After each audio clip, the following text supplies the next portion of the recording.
On Christmas Eve, I stood shivering on the front porch of my grandmother's sprawling estate, holding the hand of my 9-year-old son, Leo. Through the frosted glass, I could see the warm glow of the chandelier and hear the laughter of my family. I took a deep breath and rang the doorbell, expecting a hug, expecting warmth, expecting family. Instead, the door cracked open just enough for my mother, Bernice, to slip through. She did not open it wide. She did not smile. She looked at my beat-up sedan in the driveway, then down at my nursing scrubs which I had not had time to change out of, and finally, at my son. Her lip curled in a sneer that I knew all too well. "Go home, Tiana," she hissed, her voice low so the guests inside would not hear. "There is no room for you here." I blinked, confused. "What do you mean, no room? It is Christmas Eve. We always stay in the guest room." "Not this year," she snapped, checking her reflection in the glass of the door to make sure her expensive wig was still perfectly in place. "Tiffany's parents are here. We gave them the master guest suite. And before you ask, your brother Marcus needs the other room for his luggage and Tiffany's couture gowns. We cannot have them wrinkled, you understand." I felt my grip on Leo's hand tighten. "You are kicking us out because of luggage? Because of clothes? Mom, we drove 2 hours. Leo is tired." Bernice waved her hand dismissively, the diamond bracelet on her wrist catching the porch light. "That sounds like a personal problem. Look at you. You look like you just came off a 12-hour shift. You smell like antiseptic and poverty." "Tiffany's family comes from money, Tiana. Real money. I will not have you embarrassing your brother with your struggle aesthetic tonight. Marcus is closing a big deal with Tiffany's father. We need everything to be perfect. You and your son simply do not fit the aesthetic." My name is Tiana, and I am 32 years old. For my entire life, I have been the invisible child, the worker bee, the one expected to sacrifice so my older brother Marcus could shine. My mother worships the ground Marcus walks on. He is the golden child, the prodigal son who can do no wrong, even though he is 35 years old and has never held a real job for more than 6 months. To the outside world, especially the congregation at our megachurch in Atlanta, Marcus is a visionary entrepreneur. To me, he is a leech who has drained my parents dry. And my mother? Bernice is a woman who cares more about the hat she wears to Sunday service than the soul beneath it. Before I continue this story, let me know where you are watching from in the comments.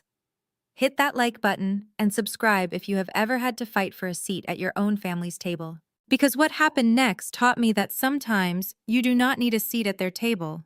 You need to buy the whole building. That night on the porch, the cold wind was biting through my thin coat, but it was nothing compared to the chill coming from my own mother. Leo looked up at me, his big brown eyes filled with confusion. He held up a small, crudely wrapped box. "But Grandma Bernice," he said, his voice trembling, "I made you an ornament. I wanted to put it on the tree. Is Big Mama home? I want to see Big Mama." Bernice did not even look at the gift. She looked at my son like he was a stain on her pristine white carpet.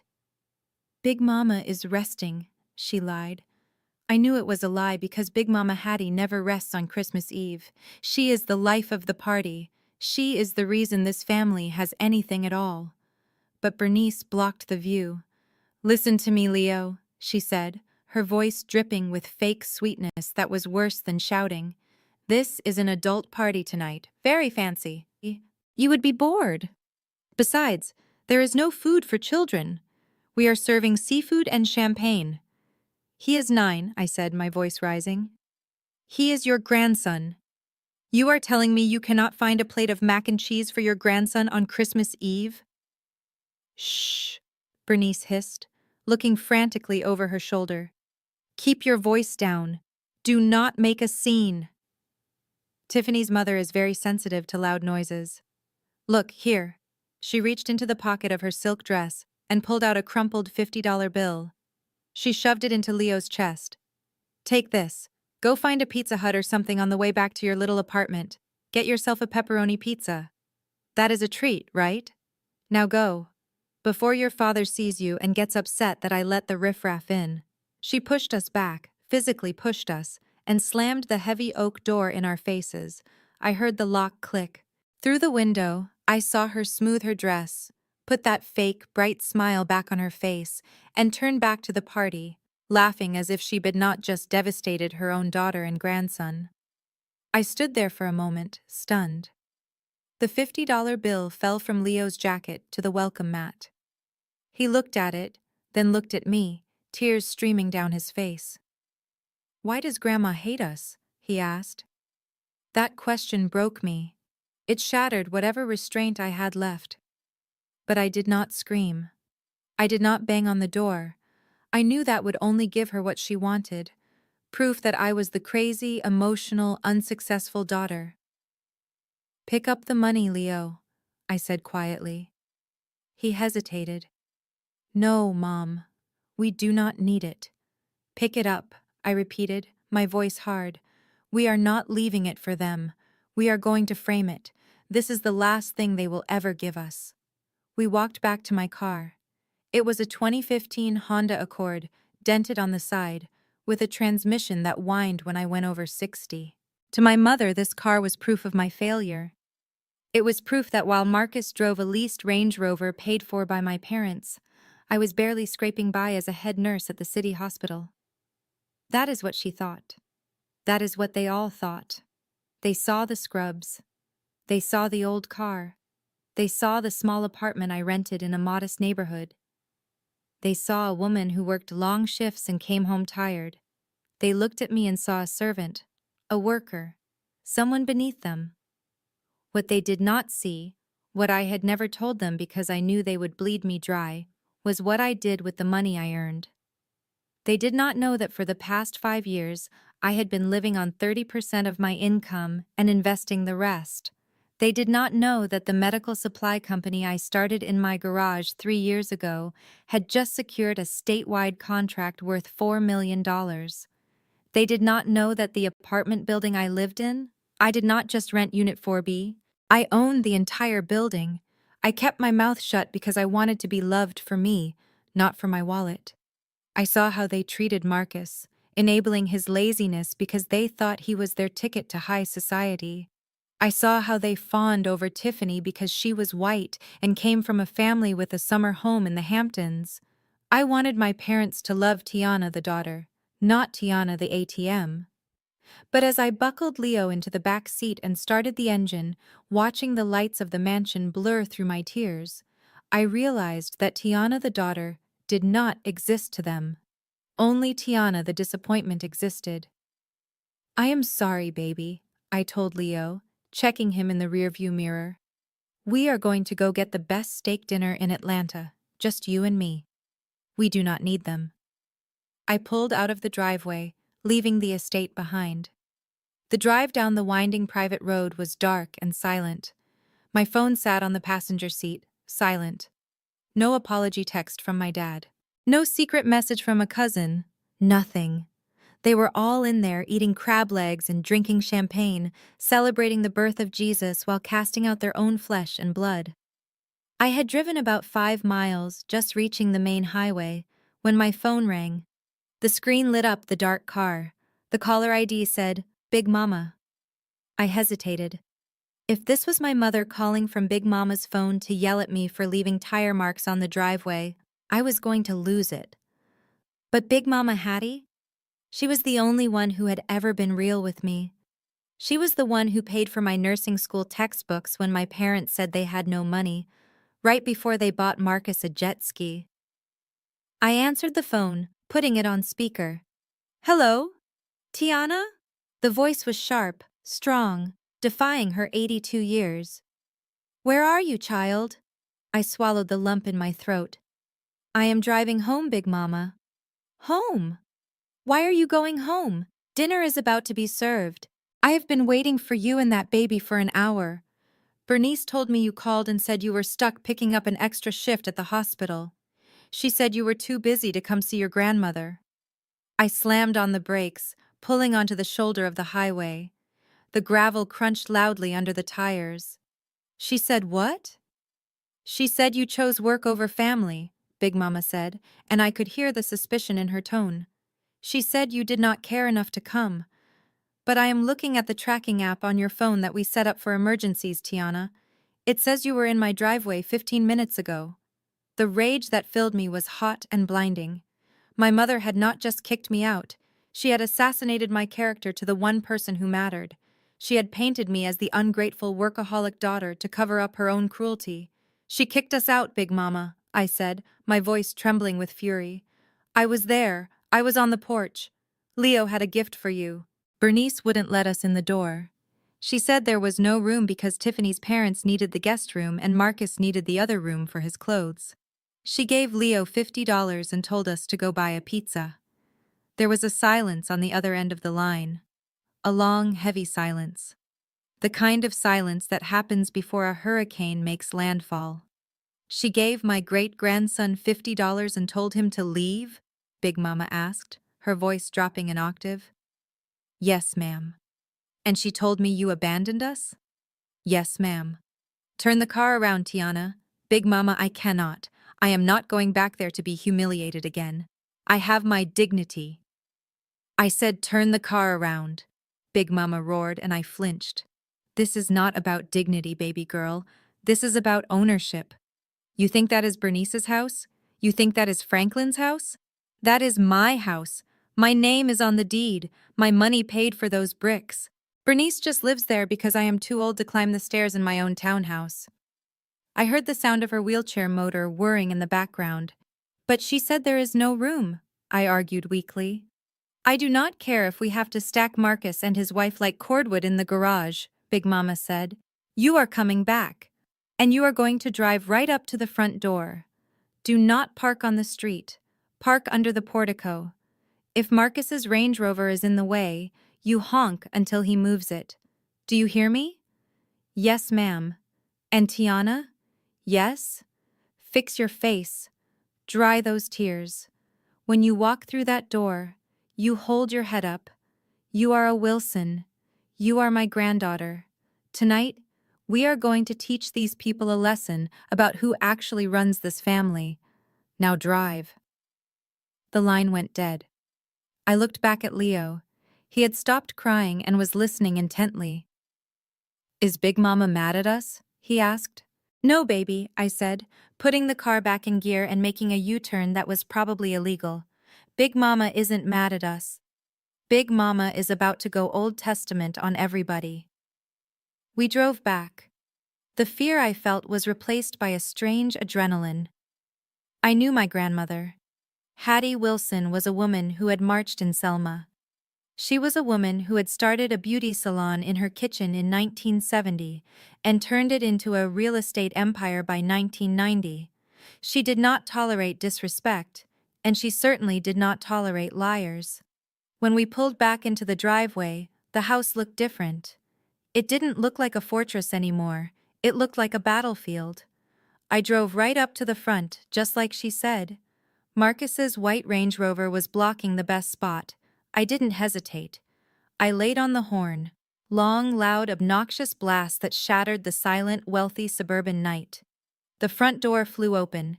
It wasn't my mother this time. It was Marcus. He stepped out in his velvet smoking jacket, holding a glass of cognac, looking annoyed.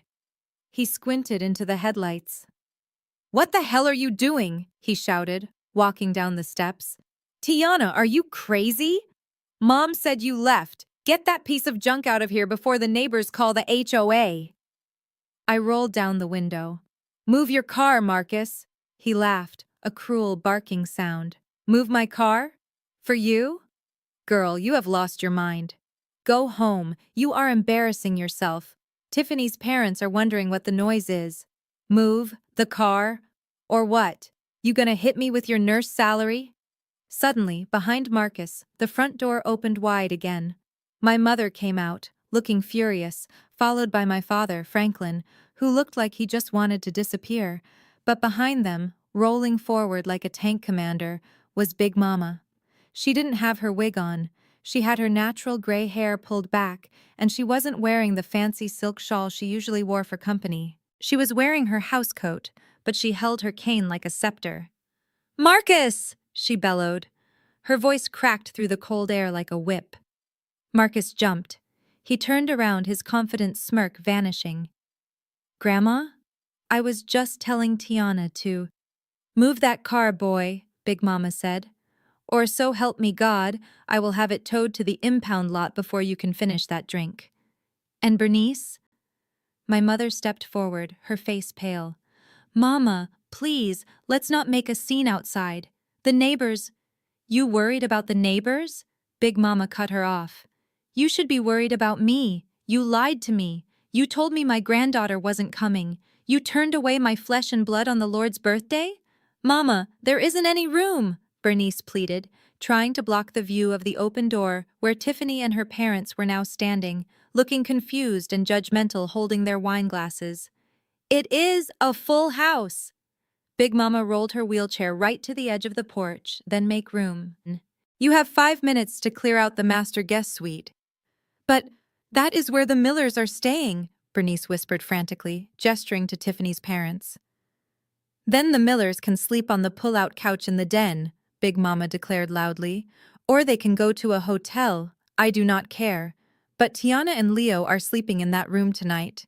And Marcus? Yes, Grandma? Marcus looked like a child who had been caught stealing cookies. Get your luggage out of the second bedroom. Leo needs a place to sleep. But Grandma, those are my Italian suits. I do not care if they are woven from the golden fleece of a mythical ram. Move them, or I will throw them on the lawn and set them on fire. Big Mama looked at me through the windshield. Her eyes were hard, but when they met mine, they softened just a fraction. Park the car, Tiana. Come inside. We are going to have dinner, and we are going to have a long talk about this extra shift you were supposed to be working. I watched Marcus scramble to move his Range Rover, his velvet slippers slipping on the asphalt. I watched my mother shrinking into herself, realizing that her perfect evening was crumbling. I watched my father look at his shoes, too cowardly to look at me. I parked the car in the prime spot. I turned off the engine and looked at Leo. Ready for dinner? I asked. Leo smiled, gripping his gift for Big Mama. Ready. We stepped out of the car and walked up the steps. I did not look down. I did not apologize.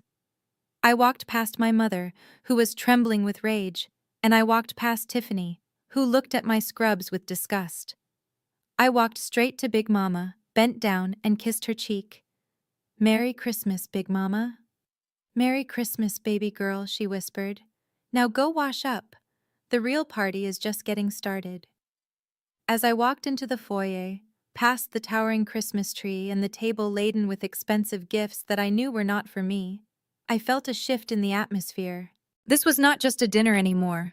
This was a reckoning. My family had tried to erase me, but Big Mama had just handed me the pen to rewrite the night. I just didn't know yet that by the end of this meal, I wouldn't just be a guest in this house. I would be the only one left standing. The dinner service began with the clinking of heavy silver forks against fine china, a sound that usually signaled elegance, but tonight sounded like swords being sharpened for battle. I sat next to Leo, cutting his roast beef into small, manageable bites, trying to create an invisible force field around us. Across the table, my brother Marcus was holding court.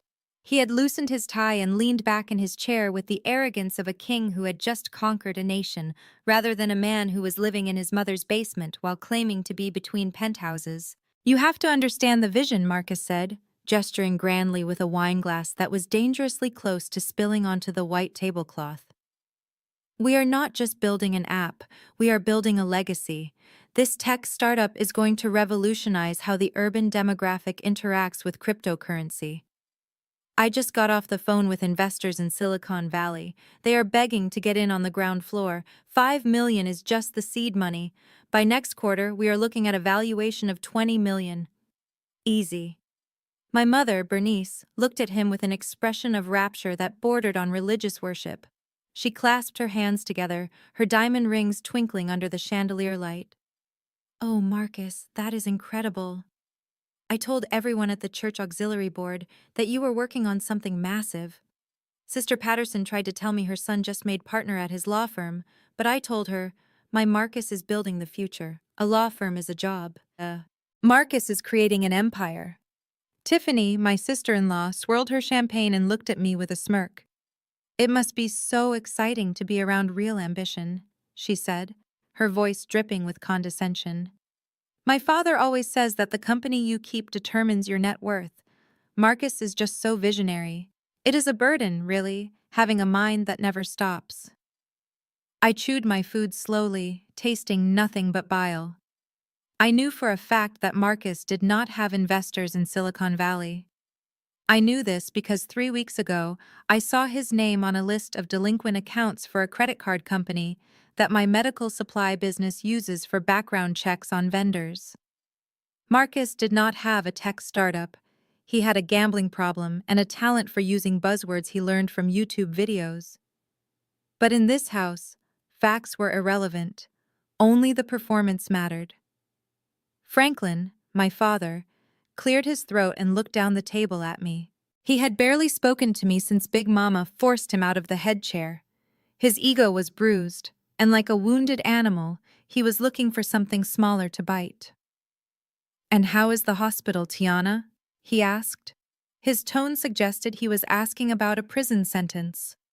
"Still changing bedpans and washing old people?" I put my fork down. "I am the head nurse of the trauma unit, Dad.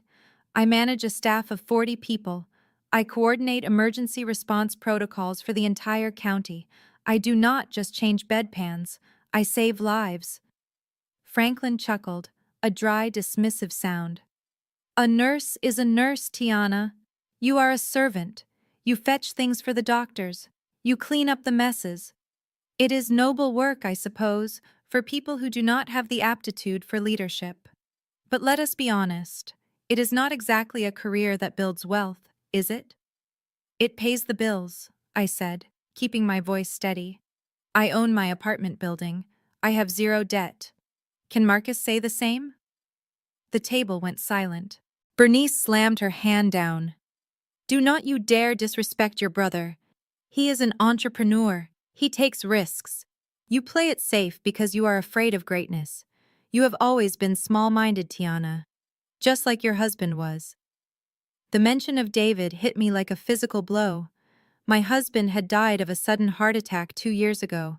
He was a good man, a hard-working teacher who loved Leo and me more than anything. To my parents, he was just another disappointment because he didn't drive a luxury car or attend their country club. "What did you say?" I whispered. "I said you are just like him," Franklin interjected, taking a sip of his wine. "Weak. No ambition. Honestly, Tiana, we all saw it coming. A man like that? He probably gave up on life because he realized he was never going to be anything special. And you? You are still mourning him like he was a king. No wonder you are single. No high-value man wants a woman who is still clinging to a ghost of a mediocrity, channeling all that grief into a dead-end job. It is pathetic." My hands were shaking under the table. I wanted to scream. I wanted to flip the table. I wanted to tell them that my medical supply business had netted more profit last month than my father had made in his last 5 years before retirement. I wanted to tell them that David was 10 times the man any of them would ever be. But I looked at Big Mama. She was watching me, her eyes sharp and steady. She gave a barely perceptible shake of her head. "Not yet." I took a deep breath. "David was a good father," I said quietly. "That is more than I can say for some people at this table." Franklin's face turned a dangerous shade of purple, but before he could respond, a small voice piped up. "Mommy, can I go play with the iPad?" Leo asked. He had finished his food and was looking longingly at his cousins, Marcus and Tiffany's twins, who were sitting on the floor in the corner with their new tablets. "Go ahead, baby," I said. "Ask your cousins if they want to play a game with you." Leo slid off his chair and walked over to the twins, Blake and Bella. They were dressed in designer clothes that probably cost more than my car insurance. Leo smiled, his innocent face full of hope. "Hey, do you guys want to play Minecraft? I have a cool world I built." Blake looked up, then looked at his mother. Tiffany's eyes widened in mock horror. She practically leaped out of her chair, rushing over to her children as if Leo was holding a grenade instead of a smile. "No, no, no," she said loudly, her voice shrill. "Blake, Bella, come here. Come to Mommy right now." She shooed them away from Leo, her body blocking him from them. Leo stopped, confused. "What is wrong?" "I just wanted to play." Tiffany turned to me, her nose wrinkled as if she smelled something rotting. "Tiana, you really should teach your son boundaries. We do not know where he has been." "Where he has been?" I asked, standing up. "He has been in the car with me. He has been at school. What are you talking about?" "Well," Tiffany said, smoothing her silk dress, "you work in a hospital. You are exposed to all kinds of diseases and poor people. I read that lower-income environments are breeding grounds for germs. I do not want my children getting sick because your son brings home some ghetto virus from your apartment complex. We have a vacation to St. Bart's next week. We cannot risk infection." The room went dead silent. Even Marcus looked a little uncomfortable, but Bernice nodded in agreement. "She is right, Tiana. You are around sick people all day. And frankly, Leo looks a little run down. His clothes are, well, they look thrifted. It is a hygiene issue." "My son is wearing a brand new shirt," I said, my voice trembling with rage. "And he is the cleanest, healthiest person in this room. You are worried about germs? You should be worried about the rot in your own souls." Tiffany laughed, a cruel, high-pitched sound. "Oh, spare me the drama. Just keep him away from my kids. We do not want him touching their iPads anyway. They are expensive. He might break them, and I know you cannot afford to replace them." Leo looked at me, his eyes filling with tears again. "Mommy, am I dirty?" "No, baby," I said, walking over and crouching down to hug him. "You are perfect. They are the ones who are dirty. Go sit with Big Mama. She has chocolate in her purse." Leo sniffled and walked over to Big Mama, who pulled him into her lap and glared at Tiffany with a look that could have stripped paint off the walls. Tiffany ignored her, returning to her seat and taking a large gulp of wine. I needed to get out of that room. The air was too thin. The stench of their arrogance was suffocating me. "Excuse me?" I said tightly. "I need some water." I turned and walked out of the dining room, my heels clicking on the hardwood floor. I went into the kitchen, pushing through the swinging door. The kitchen was chaos, caterers moving back and forth, but I found a quiet corner near the pantry where the noise of the party was muffled. I leaned against the cool granite counter, closing my eyes, trying to slow my heart rate. I counted to 10. I reminded myself of the bank account balance on my phone. I reminded myself that I held the cards, even if they didn't know it yet. I poured myself a glass of water from the tap, my hands still shaking. As I drank, I heard the back door open. It was the door that led to the patio, where the smokers usually went. I heard footsteps, heavy and hurried, and then a voice. Marcus. He was talking on the phone, his voice low and urgent, devoid of the confident bluster he had displayed at the dinner table.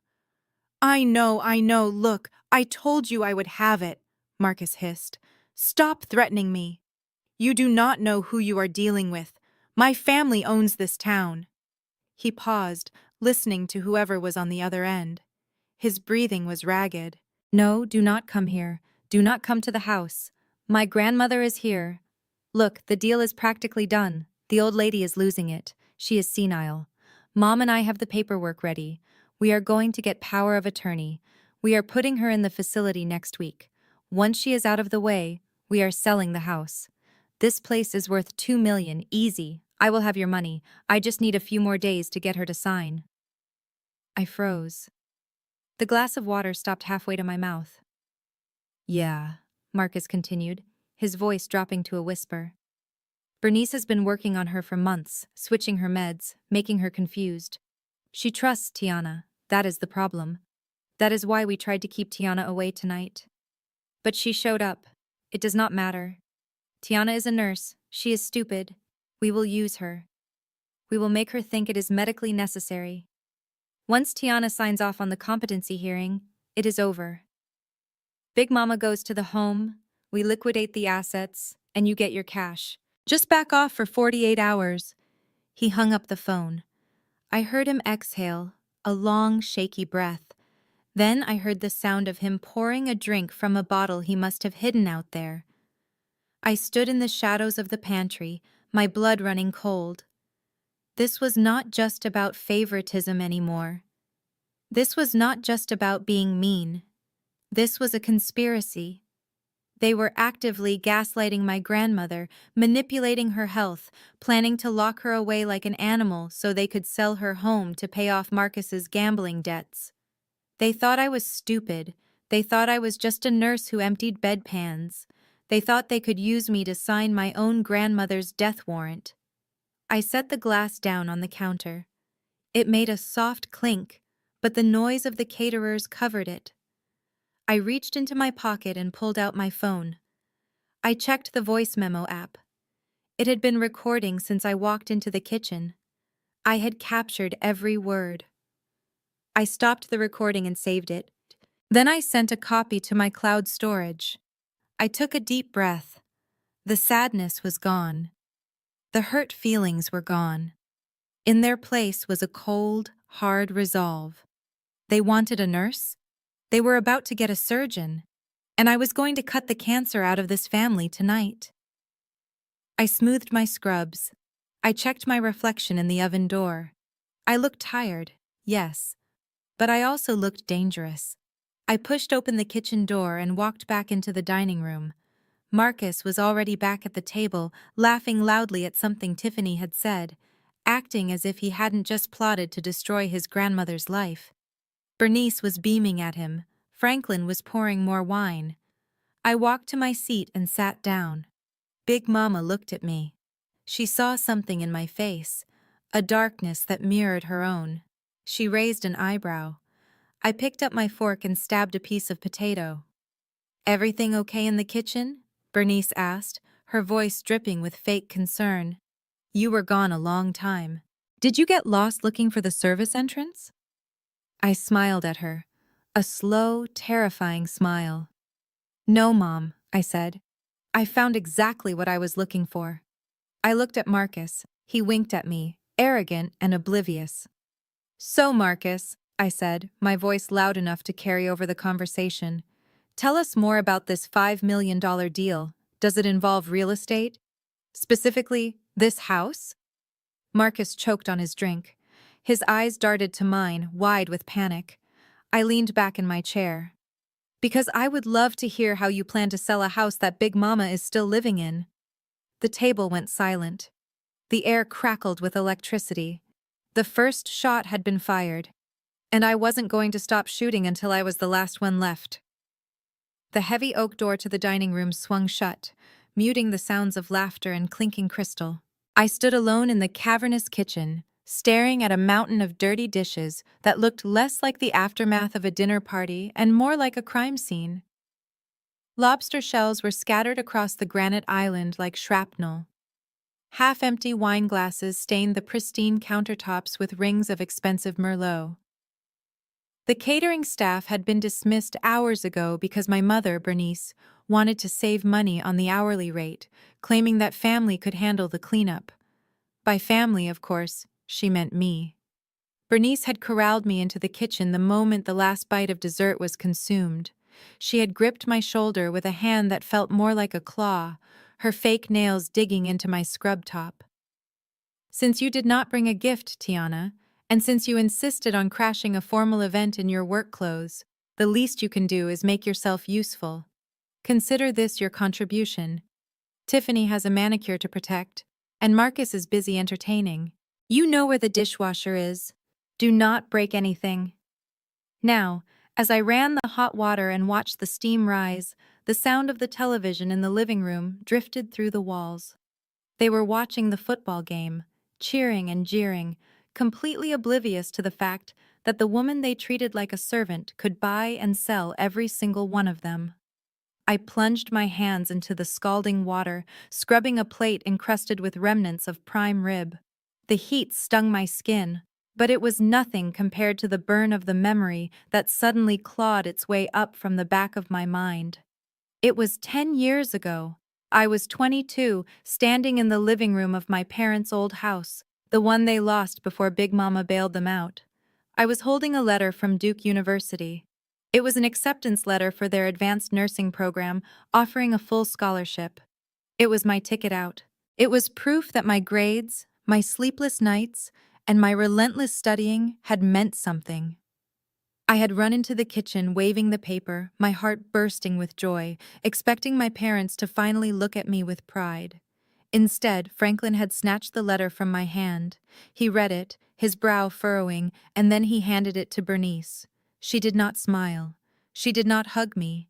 She looked at the letter as if it were a bill collector's notice. "We cannot let you go," she had said, her voice flat and final. "We need you to work." I remembered the confusion, the feeling of the floor dropping out from under me. "But it is a full scholarship, Mom. It is free. I just need to pay for my books and housing. I can work part-time." "No," Franklin had interrupted, his voice booming. "Marcus has been accepted into prep school. The tuition is $40,000 a year. We need cash, Tiana. We need you to work full-time. We need you to contribute to the family legacy. Your brother is going places. He is the man of the house. He needs the best education money can buy." "But what about my education?" I had screamed, tears streaming down my face. "I earned this."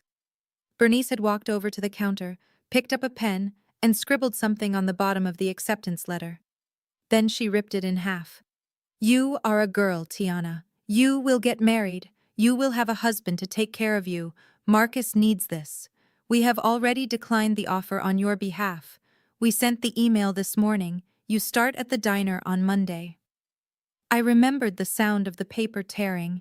It sounded like a bone snapping. I worked double shifts at that diner for 4 years. I smelled like grease and onions every single day. I gave them every paycheck, keeping only enough for gas. And what did they do with it? They bought Marcus a car. They bought him designer clothes so he would fit in. And 1 year later, Marcus was expelled for selling weed behind the gymnasium. My sacrifice, my scholarship, my future, all burned on the altar of the golden child. I snapped back to the present, the memory fading, but the rage remaining hot and sharp in my chest. I was gripping a crystal goblet so hard I thought it might shatter. I took a deep breath, forcing my hands to relax. I carefully placed the glass in the rack. They thought that girl was still here. They thought that Tiana washing their dishes was the same Tiana who had cried over a ripped letter. They had no idea. I dried my hands on a towel and pulled my phone from my pocket. I checked the time. It was 9:30. The banks were closed, but business never stopped. I scrolled through my contacts until I found the name I was looking for. Sarah, my executive assistant. I pressed call. She answered on the first ring. "Ms. Wilson, is everything okay?" "It is Christmas Eve." "I am fine, Sarah," I said, keeping my voice low, my eyes fixed on the swinging kitchen door. "I apologize for calling you tonight, but I need an update on the acquisition." "The acquisition of the commercial property on 5th Street? The one the potential tenant was bragging about leasing?" "Yes," I said. "The medical complex. The one Marcus claims is going to be the headquarters for his crypto empire." "What is the status?" "We closed the deal yesterday afternoon," Sarah said, her voice crisp and professional. "The deed has been transferred to your holding company, Wilson Medical Group, LLC. You are officially the landlord. We reviewed the tenant applications this morning. There is an application from a Marcus Wilson for the penthouse office suite. He listed his income as $500,000 a year." I let out a short, humorless laugh. He lied. His income is 0. His credit score is probably in the double digits. "I assumed as much," Sarah said. "His background check came back flagged for multiple delinquencies. We were preparing a rejection letter to send out on Tuesday." "Do not reject him," I said, watching the kitchen door swing slightly as a burst of laughter erupted from the living room. "Not yet." Sarah paused. "You want me to approve the lease?"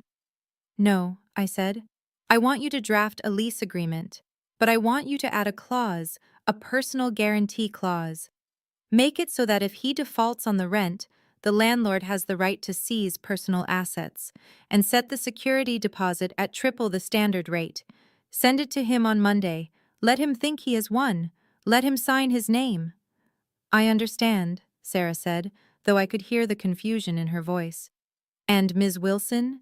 The audit you requested on the private accounts associated with the address you are currently visiting? Yes? It is done. I sent the file to your secure email. It is extensive. There are withdrawals dating back 5 years. Large sums. All cash. Thank you, Sarah. Go be with your family. I will see you on Tuesday. I hung up the phone and stared at the screen. I opened my email app. There it was. The file was labeled Audit, Hattie Wilson Estate, PDF. I did not open it yet. I did not need to. I knew what I would find. I knew why Bernice was so desperate to get me out of the house. I knew why Marcus needed that $5 million deal to be real. They were bleeding Big Mama dry, and they were terrified that the nurse might finally check the patient's chart. I put the phone back in my pocket and picked up another dirty plate. I was just scrubbing the congealed gravy off the rim when I heard a soft whirring sound behind me. I froze. I turned around slowly. Big Mama Hattie was sitting in her wheelchair in the doorway of the pantry watching me. I had not heard her come in over the sound of the water. She was sitting in the shadows, her hands folded over the handle of her cane, her eyes glinting in the dim light. She looked like a queen on a throne, observing her kingdom. She did not say a word. She just watched me. She looked at the pile of dishes. She looked at my wet hands. She looked at the determined set of my jaw. Then slowly she rolled forward. The rubber wheels moved silently on the tile. She stopped right next to me. She reached into the pocket of her housecoat. Her hand, gnarled with arthritis but steady as a rock, pulled out a small, heavy brass key. It looked old. It looked important. She reached out and took my wet, soapy hand. She pressed the key into my palm and closed my fingers around it. Her skin was warm and dry. "Check the study," she whispered. Her voice was barely audible, but it carried more weight than all of Marcus's shouting combined. The painting of the lighthouse, behind the frame. I looked at the key, then at her. "Big Mama, they think I am old," she said, a small, fierce smile playing on her lips. "They think I am blind. They think because I sit in this chair, I do not see who steals from the cookie jar. But I see everything, baby girl. I see who washes the dishes and I see who eats the food." She patted my hand. "Go," she said. "They are watching the game. They are drunk on champagne and arrogance. They won't hear you. Go see what they have done. And then, Tiana?" "Yes, ma'am?" "Burn them down." She turned her wheelchair around and rolled back toward the living room, humming a hymn under her breath. I stood there for a moment, the brass key heavy in my hand. It felt cold against my skin. I looked at the dishes. I looked at the door to the hallway that led to the study. I dried my hands. I took off my apron. I walked out of the kitchen, leaving the mess behind. I was done cleaning up their dirt. It was time to expose it. The hallway was quiet now. The football game had ended hours ago, and the drunken cheers of my family had faded into the heavy, snoring silence of people who slept the sleep of the unrighteous. I stood outside the heavy oak door of Big Mama's study, the brass key warm and heavy in my palm. My heart was hammering against my ribs, a frantic rhythm that felt too loud for the stillness of the house. I checked my watch. It was just past midnight. Christmas morning was technically here, but there was no peace on earth in this house. There was only greed, and I was about to find the receipts. I slipped the key into the lock. It turned with a smooth, well-oiled click that sounded like a gunshot in the silence. I pushed the door open and stepped inside, closing it softly behind me. The study smelled of lemon polish and old paper, a scent that used to comfort me as a child, but now felt like the air inside a tomb. Moonlight filtered through the heavy velvet drapes, illuminating the dust motes dancing in the air. Big Mama had said to check behind the painting of the lighthouse. It hung above the fireplace, a moody oil painting of a storm-battered coast that I had stared at for hours as a girl. I walked over to it, my sneakers making no sound on the Persian rug. My hands were trembling, not from fear, but from a cold, simmering rage. I gripped the heavy gilt frame and pulled. It swung forward on a hidden hinge, revealing a wall safe. My breath hitched. She had given me the key to the room, but not the combination to the safe. I stared at the digital keypad, panic rising in my throat. Had I come this far just to be stopped by a 4-digit code? I closed my eyes, trying to think like Hattie Wilson. What number would she use? Not her birthday. That was too easy. Not her address. Then I remembered. I remembered a summer day when I was 10 years old. I was sitting on this very rug, crying because Bernice had told me I was too dark to be a ballerina. Big Mama had pulled me onto her lap and pointed to the Bible on her desk. She had opened it to Psalm 27, verse 1. "The Lord is my light and my salvation. Whom shall I fear?" She had made me memorize it. She told me it was the code to living a fearless life, 2701. I punched the numbers in.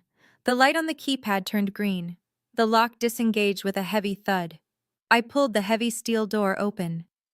Inside, stacked neatly, were rows of file folders and a large leather ledger. I pulled out the ledger first. It was heavy, bound in cracked black leather. I opened it to the most recent entries. Big Mama kept her own books. She always had. Her handwriting was shaky with age but legible.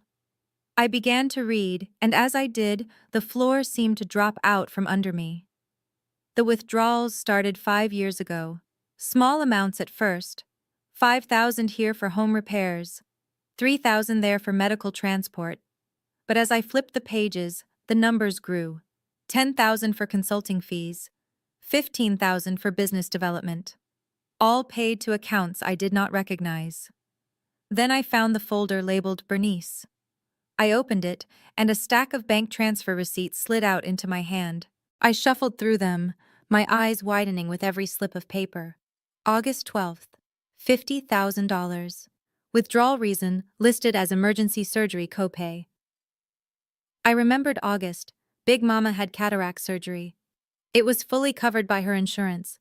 I knew this because I had reviewed her policy myself. Bernice had pocketed $50,000 and lied about a medical bill. But that was just the appetizer. At the bottom of the stack was a transfer confirmation dated 3 months ago. The amount was staggering. $200,000. The memo line read, "Investment Capital, Wilson Enterprises." I dug deeper into the folder. Stapled to the back of the transfer receipt was another piece of paper. It was a bill of sale, not for a business, not for stocks. It was from the luxury car dealership downtown. A Porsche Cayenne, pearl white with custom leather interior. The buyer was listed as Marcus Wilson. I felt like I was going to throw up. Bernice had drained $200,000 from her mother's pension fund, claiming it was for a business investment. And instead, she had bought her 35-year-old son a toy. A toy he drove to the club to impress women, while his grandmother was eating generic brand soup to save money. I took a picture of the document with my phone, my hands shaking so hard the image blurred on the first try.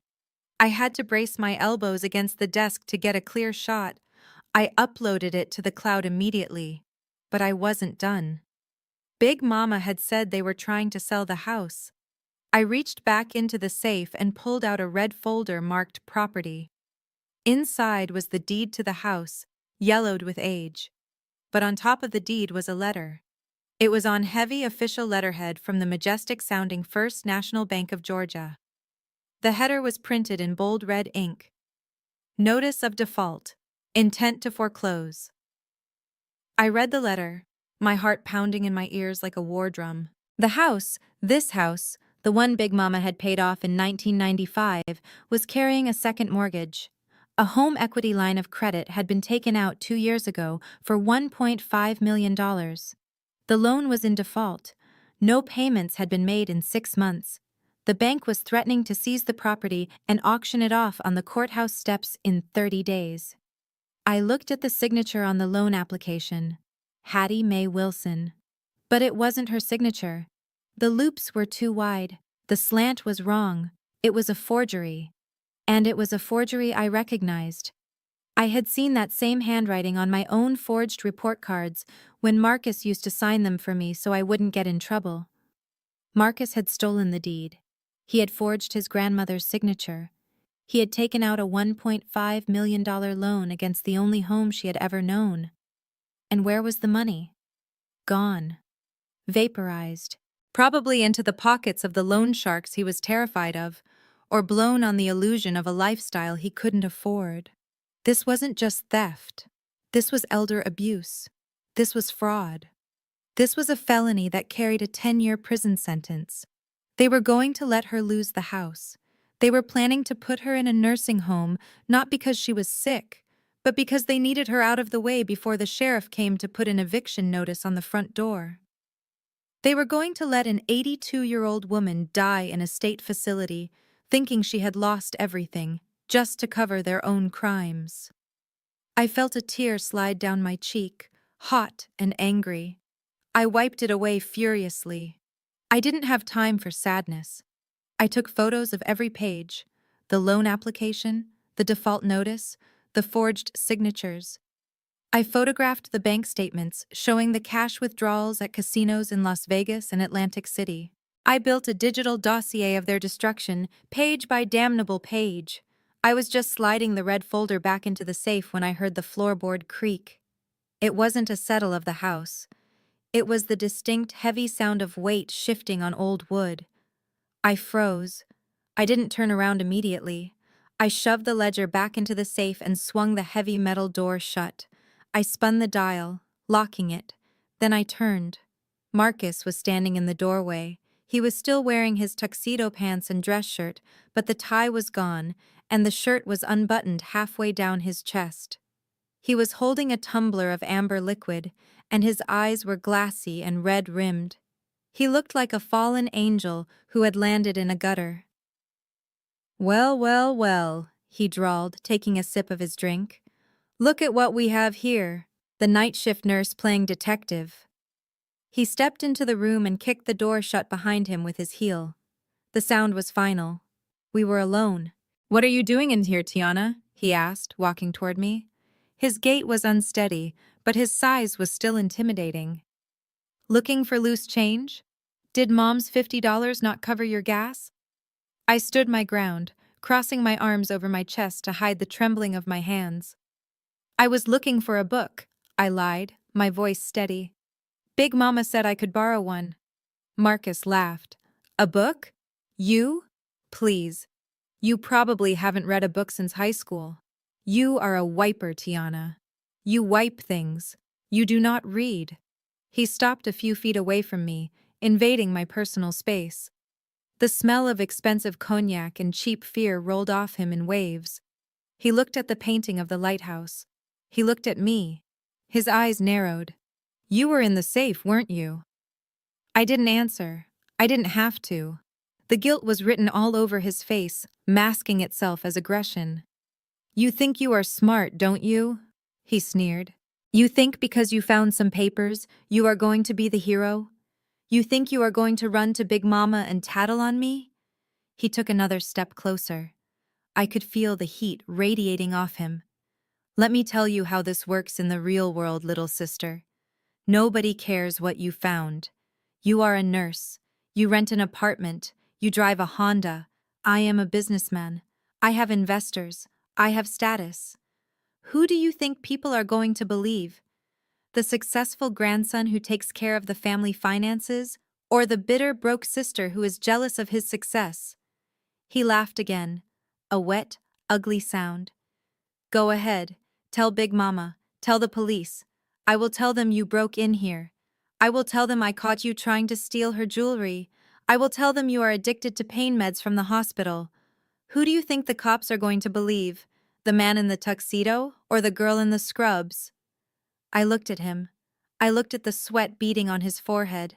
I looked at the way his hand gripped the glass so hard his knuckles were white. He was terrified. He was a cornered rat baring his teeth. He thought I was powerless. He thought my uniform defined my worth. He thought my silence was weakness. "You are right, Marcus," I said softly. "I am just a nurse. Who would believe me?" His shoulders relaxed. He smirked, taking another drink. "Exactly. So here is what you are going to do. You are going to walk out of here. You are going to forget whatever you think you saw. And on Monday, when Mom brings you the paperwork for Big Mama's competency hearing, you are going to sign it. You are going to certify that she is unfit. Because if you don't—" He leaned in close, his breath hot on my face. "If you don't, I will make sure you lose that little job of yours. I will make sure the medical board gets an anonymous tip about missing narcotics on your shift. I will ruin you, Tiana. I will bury you so deep you will never dig your way out." He stared at me, waiting for me to crumble, waiting for the tears, waiting for the begging. I lowered my eyes, playing the part he wanted me to play, playing the victim. "Okay, Marcus," I whispered. "I won't say anything. Please don't hurt me." He patted my cheek, a gesture that was patronizing and violent all at once. "Good girl. Now get out of my office." I walked past him, keeping my head down. I opened the door and stepped out into the hallway. I walked down the corridor, past the sleeping house, and out the front door into the cold night air. I got into my car where Leo was sleeping in the back seat. I started the engine. As I pulled away, I looked back at the window of the study. I could see Marcus's silhouette. He was raising his glass in a toast to his own reflection. He thought he had won. He thought he had silenced me. He didn't know that my phone was in my pocket, recording every single word he had just said. He didn't know that the documents were already uploaded to a secure server. He didn't know that the poor nurse he had just threatened was the owner of the medical supply company he owed money to. I drove into the night, the road stretching out before me. I wasn't going home to cry. I was going home to prepare for war. He wanted me to sign the papers on Monday? Fine. I would be there. But I wasn't bringing a pen. I was bringing a match. The hallway felt like a tunnel closing in on me. I had just stepped out of the study, my heart pounding a rhythm against my ribs that felt dangerous, like a bird trapped in a cage. I thought I had escaped. I thought I had secured the evidence and could just collect my son and vanish into the night. But Marcus was not done. He was never done until he felt he had completely crushed whatever spirit I had left. I had barely made it 3 steps toward the guest room where Leo was sleeping, when a heavy hand slammed against the wall right next to my head. I flinched, the air rushing out of my lungs. Marcus loomed over me, his breath reeking of expensive cognac and cheap malice. He had followed me out. The fear I had seen in his eyes back in the study had mutated into something else, something darker and more volatile. It was the look of a man who knew he was cornered and had decided that the only way out was to destroy the witness. "You are not listening to me, Tiana," he hissed, his voice a low rumble that vibrated through the floorboards. "You think you can just walk away? You think you can take whatever little secrets you think you found and use them against me? You are forgetting who you are, and you are definitely forgetting who I am." I pressed my back against the floral wallpaper, trying to put as much distance between us as possible without retreating. "I am just going to get my son, Marcus," I said, keeping my voice level, keeping my face blank. "I am leaving. You won. That is what you wanted, right?" He laughed, but it was devoid of humor. It was a wet, ugly sound. "I win when I say I win, and I am not sure you understand the stakes here. You see, I know things about your little job. I know how precarious it is for a woman like you in a position of authority." He leaned in closer, invading my personal space until I could see the broken capillaries in his eyes. "I know how easy it is for a nurse to lose her license," he whispered. "All it takes is one phone call. One anonymous tip to the state medical board. Maybe someone saw you pocketing a few pills. Maybe someone noticed that the inventory for the oxycodone count was off on your shift. It happens all the time. Good nurses, hard-working nurses, they get tired, they get hurt, they make mistakes, and then, poof, their license is gone. Their career is over.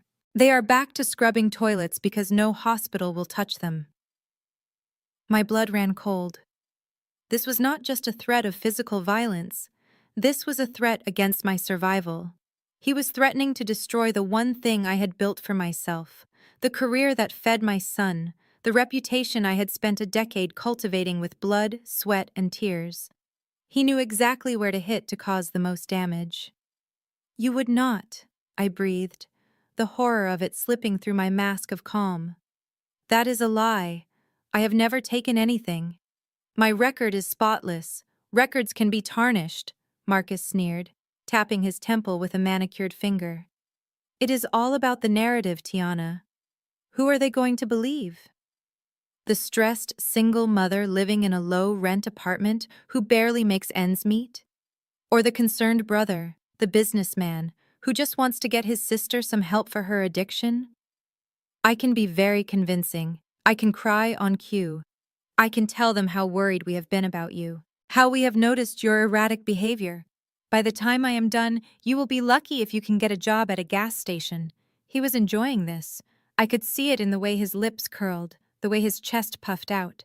He fed on fear. It was the only thing that made him feel big. I stared at him, my mind racing. I needed him to say more. I needed him to be specific. "So that is your plan?" I asked, my voice trembling just enough to feed his ego. "You are going to frame me for stealing drugs if I do not sign your papers?" "Exactly," he smiled, showing teeth that had been whitened with my grandmother's money. "You sign that competency hearing paperwork on Monday. You tell the judge that Big Mama is losing her mind and needs to be in a facility for her own safety. You do that, and you get to keep your little job. You refuse, or you open that mouth of yours to anyone about what you saw in the safe, and I will burn your life to the ground. I will have Child Protective Services at your door so fast your head will spin. I will tell them you are using around the boy. Do not test me, Tiana. I will take your son." The mention of Leo turned my fear into something else entirely. It crystallized the rage in my gut into a diamond-hard resolve. He had crossed the line. He had threatened my livelihood, and now he was threatening my child. I was about to respond, to tell him exactly where he could shove his threats, when I saw movement at the end of the hall. My father, Franklin, was standing there. He was wearing his silk pajamas, holding a glass of water. He had clearly just come out of the master bedroom. He was standing less than 10 feet away. The hallway was quiet. Marcus's voice had not been a whisper during that last part. Franklin had heard everything. He had heard his son threaten to frame his daughter for a felony. He had heard him threaten to take away his grandson. I looked at my father. Our eyes met. For a split second, I felt a spark of hope. This was it. This was the moment. He had always been weak, yes, he had always followed Bernice's lead, but surely this was too much. Surely hearing his son threaten to destroy his daughter's life would wake up whatever dormant paternal instinct was left in his soul. "Dad?" I whispered. Marcus stiffened and turned around. He saw Franklin. For a second, Marcus looked nervous. He stepped back from me, smoothing his shirt. "Dad," he said, his voice changing instantly, becoming smooth and conciliatory. "Tiana and I were just having a disagreement. She is emotional. You know how she gets." I looked at Franklin, pleading with my eyes. "Tell him, Dad. Tell him to stop. Tell him you heard what he said." Franklin looked at Marcus. Then he looked at me. I saw the conflict in his face. I saw the moment he weighed the options. On one side, defending his daughter and facing the wrath of his wife and the golden child. On the other side, silence, peace, and the continued illusion of a happy family. He lifted the glass of water to his lips. He took a sip. Then he turned his back on me. He turned around and walked back into the bedroom, closing the door softly behind him. The click of the latch was the loudest sound I had ever heard. It broke my heart in a way that Bernice's insults never could. Bernice was cruel, but she was consistently cruel. Franklin was a coward, and his cowardice hurt more because it was a choice. He chose to let this happen. He chose to let Marcus abuse me because it was easier than being a man. Marcus laughed. "See?" he said, turning back to me, his confidence soaring to new heights. "Even Dad knows you are worthless. Nobody is coming to save you, Tiana. You are alone." He leaned in one last time, his face inches from mine. "Monday. Sign the papers, or say goodbye to your nursing license and your kid." He patted my cheek again, 2 sharp taps, and then turned and swaggered back toward the study, presumably to finish his drink and toast to his own brilliance. I stood in the hallway, listening to his footsteps fade. I was alone. Truly, completely alone in this house of wolves. But Marcus was wrong about one thing. I wasn't helpless. I reached into the pocket of my scrub top. My fingers brushed the cool metal of my phone. I pulled it out. The screen was dark, but the red recording bar at the top was still pulsing. I had started recording the moment I stepped out of the kitchen. I had it all. The threat to frame me. The admission of the conspiracy against Big Mama. The threat against Leo. And the silence of my father. I had captured the soul of this family in high-definition audio. I pressed stop. I saved the file. I named it Insurance. Then I uploaded it to 3 different cloud accounts and emailed it to my attorney. I didn't cry. I didn't shake. I felt a cold calm settle over me, a numbness that was armor plating for my soul. They wanted a war? They had just handed me the nuclear codes. I walked into the guest room. Leo was curled up under the down comforter, fast asleep, clutching the $50 bill I had let him keep just to prove a point. He looked so peaceful, so innocent. I sat on the edge of the bed and stroked his hair. "I will burn the world down before I let them touch you," I whispered to him. I didn't sleep that night. I packed our few things quietly. I sat in the chair by the window and watched the snow fall on the massive lawn, covering the tire tracks of the guests who had come and gone, covering the rot of this estate in a blanket of pristine white. I thought about the lease agreement I had told Sarah to draft. I thought about the audit. I thought about the recording. When the sun began to bleed gray light into the sky, I stood up. It was Christmas morning. I woke Leo up gently. "Come on, baby. We are leaving. But we haven't opened presents," he mumbled, rubbing his eyes. "We are opening presents at home," I said. "Real presents." We walked out of the room. The house was silent. The air smelled of stale alcohol and dying pine. I walked past the master bedroom where my parents slept. I walked past the study where Marcus had likely passed out on the leather sofa. I stopped at the kitchen counter. I found a notepad and a pen. I wrote a note. It was short. It was simple. "To the Wilson family, thank you for the hospitality. I will see you at Marcus's birthday party. I am bringing a gift that will leave everyone speechless. Do not start the celebration without me. Tiana." I left the note next to the coffee maker where Bernice was sure to find it. She would think I was capitulating. She would think I was coming back to beg for forgiveness, to sign their papers, to bring a peace offering. She had no idea. I walked out the front door, holding Leo's hand. The morning air was crisp and clean. My old Honda was covered in a layer of frost. I scraped the windshield with a credit card, the sound loud in the quiet morning. As we drove away, I didn't look back at the mansion. I looked forward. I looked at the road ahead. "You know, Mom," Leo said from the back seat, munching on a granola bar I had found in my purse. "Big Mama is really cool. She told me she has a secret." "Oh yeah?" I asked, watching the road. "What secret?" She said she is not really sick, Leo said. She said she is just tired of pretending. And she said you are the only one who knows how to fight. I smiled. It was the first genuine smile I had felt in 24 hours. She is right, baby, I said. And we are going to show them exactly how a Wilson fights. I drove toward the city, toward my buildings, toward my business, toward my power. They had 2 months until Marcus's birthday. 2 months to think they had won. 2 months to dig their hole deeper. I was going to let them. I was going to let them think they were untouchable. And then, when the candles were lit and the cake was cut, I was going to blow it all out.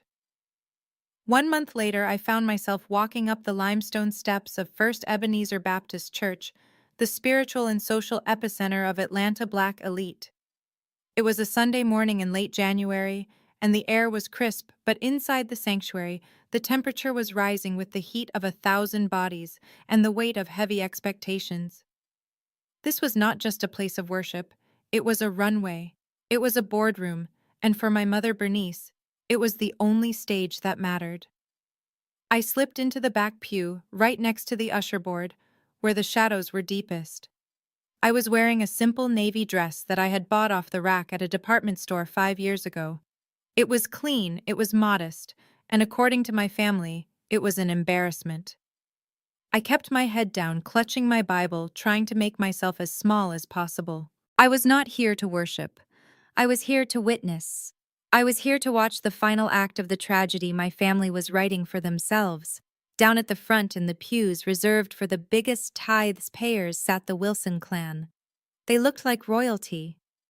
Bernice was wearing a hat so large and elaborate, it looked like a white satin satellite dish designed to beam her prayers directly to Jesus.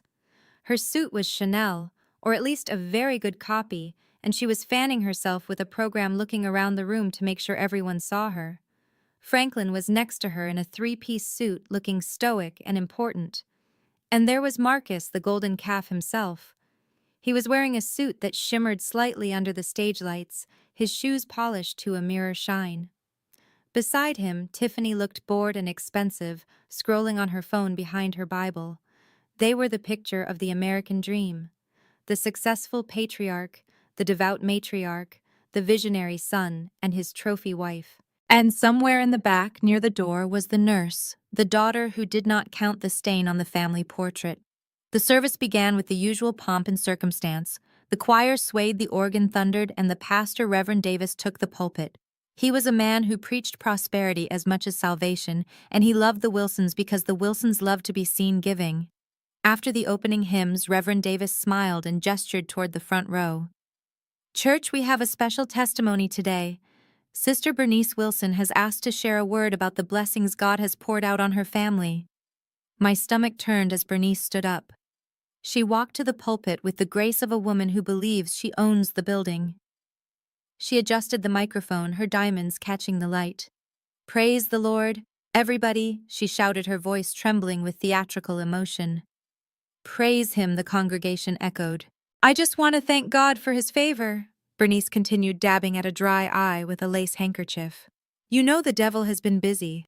The devil has been trying to attack our family. He has tried to sow discord. He has tried to bring poverty to our door. But I am here to tell you that when you walk in righteousness, you cannot be touched." She paused for effect, looking out over the crowd.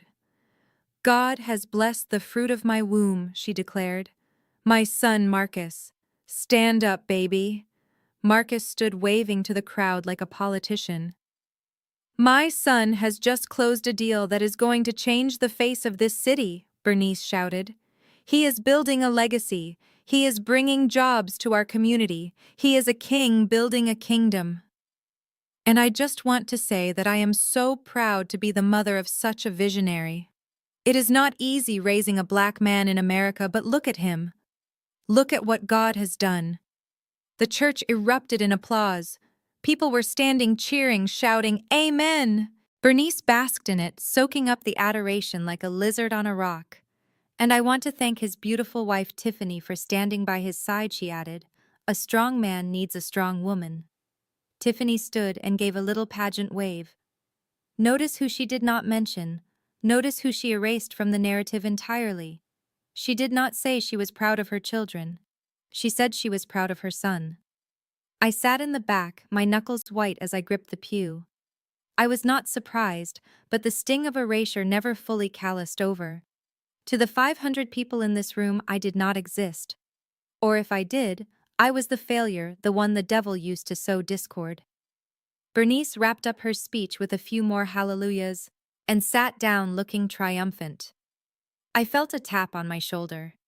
It was an usher indicating that I was blocking the aisle for the collection plates. I stood up, needing to get away from the suffocating hypocrisy. I slipped out the side door and headed for the ladies' restroom in the vestibule. It was quiet there, cool and tiled. I walked to the sink and splashed water on my face, trying to wash away the heat of my anger. I looked at myself in the mirror. "You are okay," I told my reflection. "You know the truth. You know who owns the building Marcus is bragging about."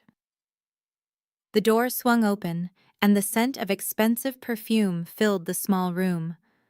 I did not have to turn around to know who it was. I saw her in the mirror. Tiffany. She stopped when she saw me. Her lip curled in that familiar sneer. "Well, well, well," she said, walking over to the adjacent sink. "Look what the cat dragged in. I did not know you showed your face in public, Tiana. I thought you were too busy emptying bedpans to come to church." I dried my hands on a paper towel, taking my time. "Hello, Tiffany. You look lovely." She preened, slightly smoothing her hair. "I know. This is custom. Marcus had it flown in from Milan. But you," she gestured vaguely at my dress. "You look like you are going to a funeral for a librarian. Is that the best you can do? I mean, I know money is tight, but surely you could find something that does not scream minimum wage."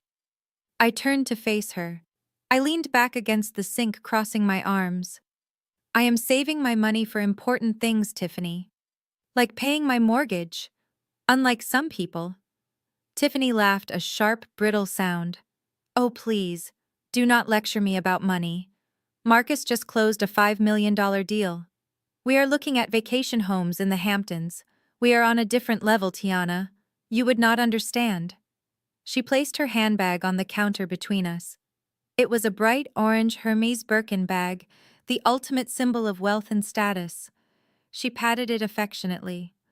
"Marcus bought me this to celebrate the deal," she said, her voice dripping with smugness. $12,000.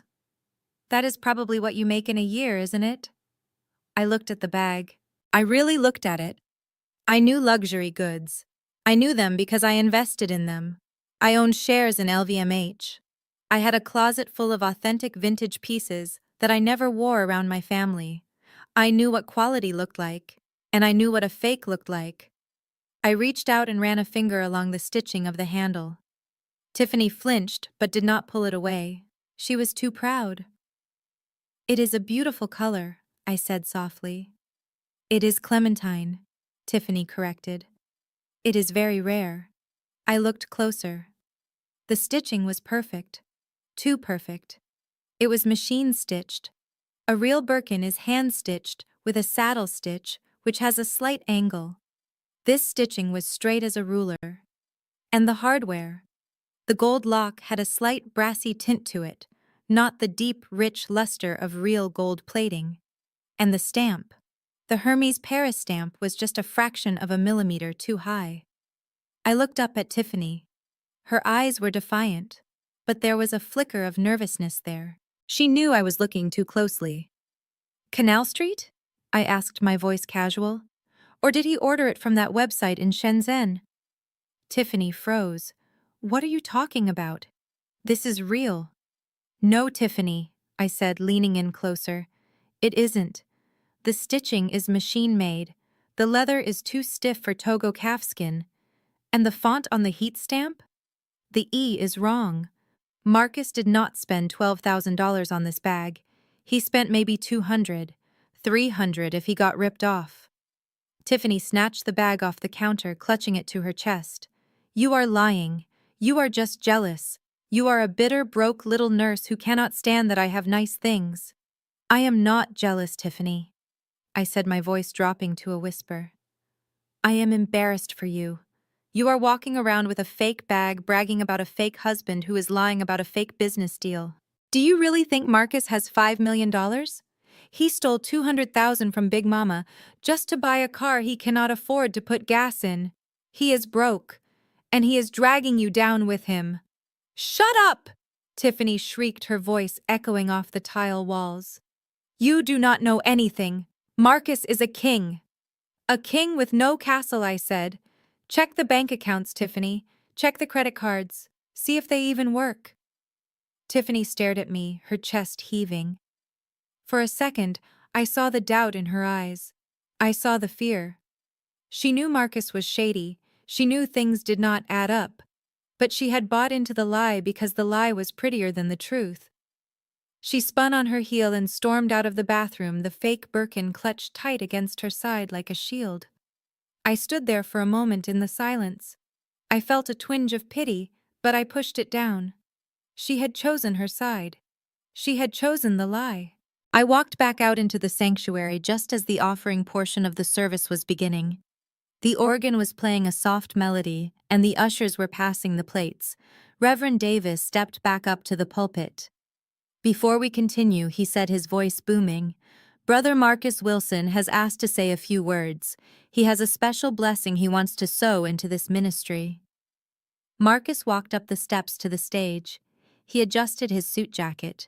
He looked out over the crowd, his smile blinding. He looked every inch the successful tycoon. He took the microphone. Family, he said, his voice smooth as silk. God has been good to me, and when God blesses you, you have to bless the house of God. My mother spoke about my new venture, and she is right. We are about to change the world, but before we do that, I want to plant a seed. He reached into his inner pocket and pulled out an envelope. He held it up high. I am pledging $50,000 to the church building fund today, he announced. The room gasped. $50,000! It was an enormous sum. People jumped to their feet. They cheered. Bernice was sobbing with joy, her hands raised to heaven. Franklin was nodding, looking like the proud father. Tiffany was clapping, her face flushed, presumably trying to forget what I had just told her in the bathroom. I sat in the back row and I watched. I watched my brother promise money he did not have to a room full of people he was desperate to impress. I knew his bank balance. I knew he was overdrawn.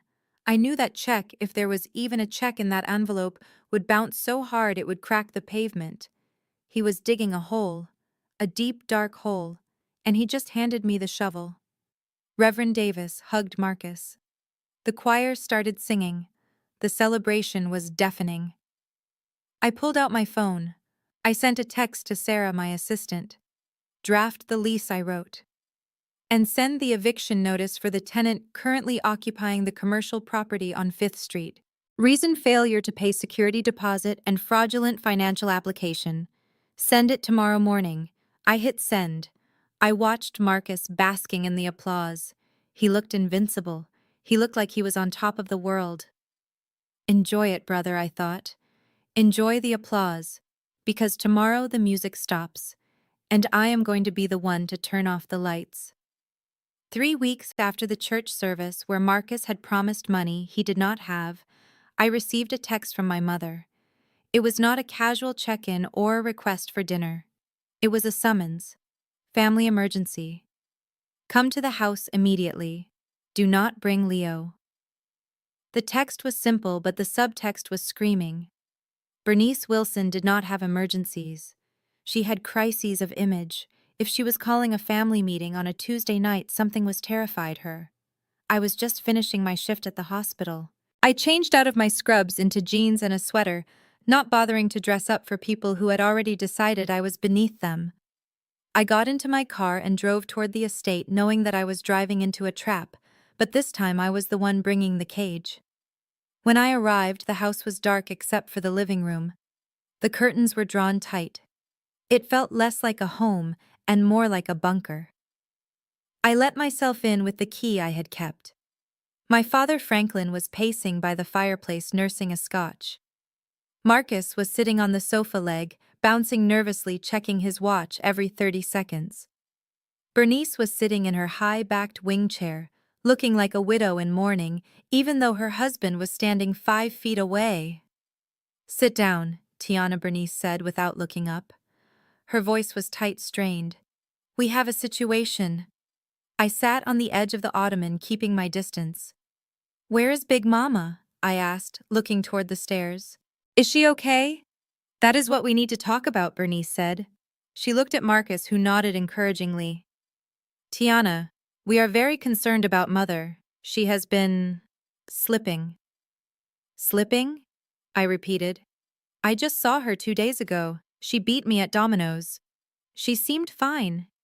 "It is called show timing," Marcus interjected, leaning forward. "Old people do it. They act normal for short periods to hide the decline."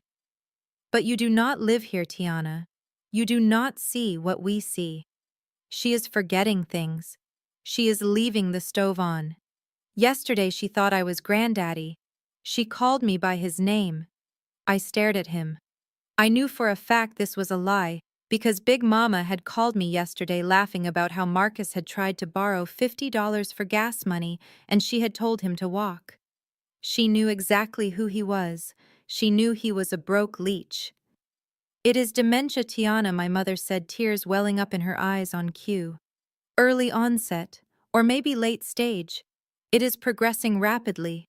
We are terrified she is going to hurt herself, or burn the house down. We cannot provide the level of care she needs here. We are not professionals." I crossed my arms. "So what are you suggesting?" "We found a place," Bernice said. "A lovely facility. Pinecrest Manor. It is specialized. They have 24-hour memory care. We think it is best if we move her there. Immediately. Like this weekend." Pinecrest Manor. I knew Pinecrest Manor. It was a state-funded warehouse for the indigent elderly on the south side of the city. It was where people went when they had no family and no money. It smelled of urine and despair. They were not planning to put the matriarch of the Wilson family in a luxury suite. They were planning to dump her in a kennel so they could liquidate her assets. "You want to put Big Mama in a state home?" I asked, keeping my voice neutral. "She has millions of dollars in assets, Mom. She could afford in-home care. She could afford the Ritz-Carlton." "Why Pinecrest?" "Liquidity issues," Marcus said quickly, too quickly. "Her assets are tied up. The market is down. Look, Tiana, you know how it is. Cash poor, asset rich. We need to sell the house to unlock the funds for her care, but we cannot sell the house while she is living in it, and we cannot manage her finances without legal standing." "Legal standing," I repeated. "You mean a conservatorship?" "Exactly," Franklin said, speaking up for the first time. He looked tired, beaten down. "We need to take control of the estate to save it. To save her. But the courts are slow. Unless we have a medical professional sign off on an emergency competency order." The room went silent. The trap snapped shut. They did not call me here because they missed me. They did not call me here because they respected my opinion. They called me here because I had 2 letters after my name. R.N. They needed a nurse. They needed a signature that would tell a judge that Hattie Mae Wilson was mentally unfit to manage her own life. "You want me to sign the papers," I stated. "You want me to certify that she is incompetent." "It is for her own good," Bernice pleaded, leaning forward and grabbing my hands. Her palms were sweating. "Tiana, please. You are the only one she trusts. If we bring in an outside doctor, she will fight. She will get agitated. But if you sign the assessment, the judge will grant the emergency order. We can move her quietly. We can protect her dignity." Protect her dignity, I thought. You want to strip her of her rights, throw her in a hole, and sell her home to pay off Marcus's loan sharks. I pulled my hands away. "I cannot just sign a paper, Mom. I have to evaluate her. I have to follow protocol. If she is lucid, I cannot lie to the court. That is fraud. I could lose my license." Marcus stood up and walked over to the fireplace. He picked up an envelope from the mantel. He tapped it against his palm. "We know it is a risk, Tiana," he said, his voice smooth, dangerously charming. "We know you are worried about your career. But think about the family. Think about the legacy. If Big Mama makes a bad financial decision in her state, she could lose everything. She could bankrupt us all. You are the only one who can save the family fortune." He walked over to me and held out the envelope. "And we know you have been struggling," he said. "We know that little apartment is cramped. We know that car of yours is on its last legs. We want to help you, Tiana. We want to show you that we appreciate you stepping up." I took the envelope. It was light. I opened it. Inside was a check, a personal check from Franklin Wilson. It was made out to Tiana Wilson. The amount was $5,000. $5,000. That was the price of my soul. That was the price of my grandmother's freedom. They were offering me the equivalent of a used Honda Civic to betray the woman who had built this entire family from the ground up. They thought I was so desperate, so poor, so hungry, that I would sell out my own flesh and blood for $5,000. I looked at the check. I looked at Marcus. He was smiling that oily, confident smile. He thought he had me. He thought he had bought the help. "This is generous," I said, my voice trembling. Not with gratitude, but with a rage so hot I thought it might melt the paper in my hands. "It is for a down payment," Bernice said, eager to close the deal. "On a new car. You need something reliable. Leo needs to be safe. We are just looking out for you, Tiana. Just like you are going to look out for Big Mama." The audacity was breathtaking. They were using my son's safety as a bargaining chip. They were weaponizing my perceived poverty. I looked at the check again. I thought about the audit I had run. I thought about the $200,000 Bernice had stolen. I thought about the $1.5 million lien Marcus had put on the house. And here they were offering me crumbs from a loaf they had stolen. I needed to buy time. I needed to get them in one room with witnesses. I needed the stage to be set perfectly. I folded the check and put it in my pocket. "Okay," I said softly. Bernice let out a breath she seemed to have been holding for an hour.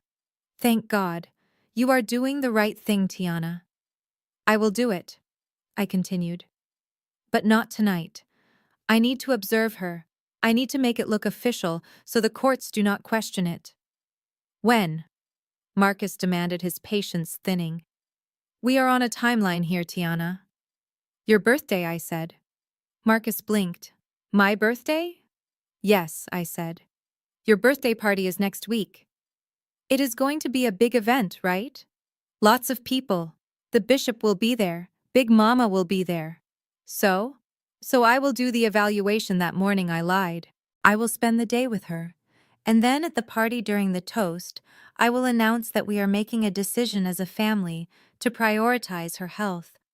I will sign the papers right there in front of everyone. It will show the community that we are united, that we are caring for our elders. It will make you look good, Marcus. The dutiful grandson, taking charge." I saw the gears turning in Marcus's head. He liked the sound of that. He liked the idea of an audience. He liked the idea of looking like a hero while he plunged the knife in. "That actually works," he said slowly. "A public show of unity. It will calm the investors down if they see I am taking control of the estate." Bernice clapped her hands. "Oh, it is perfect. We can frame it as a transition of power. Passing the torch. Tiana, that is brilliant. I knew you had a brain in there somewhere." She reached out to hug me, but I stood up quickly, avoiding her touch. "I have to go," I said. "I have a shift early tomorrow. But I will keep the check. As a retainer." "Of course, sweetie," Bernice said, beaming. "You earned it." I walked to the door. Marcus followed me.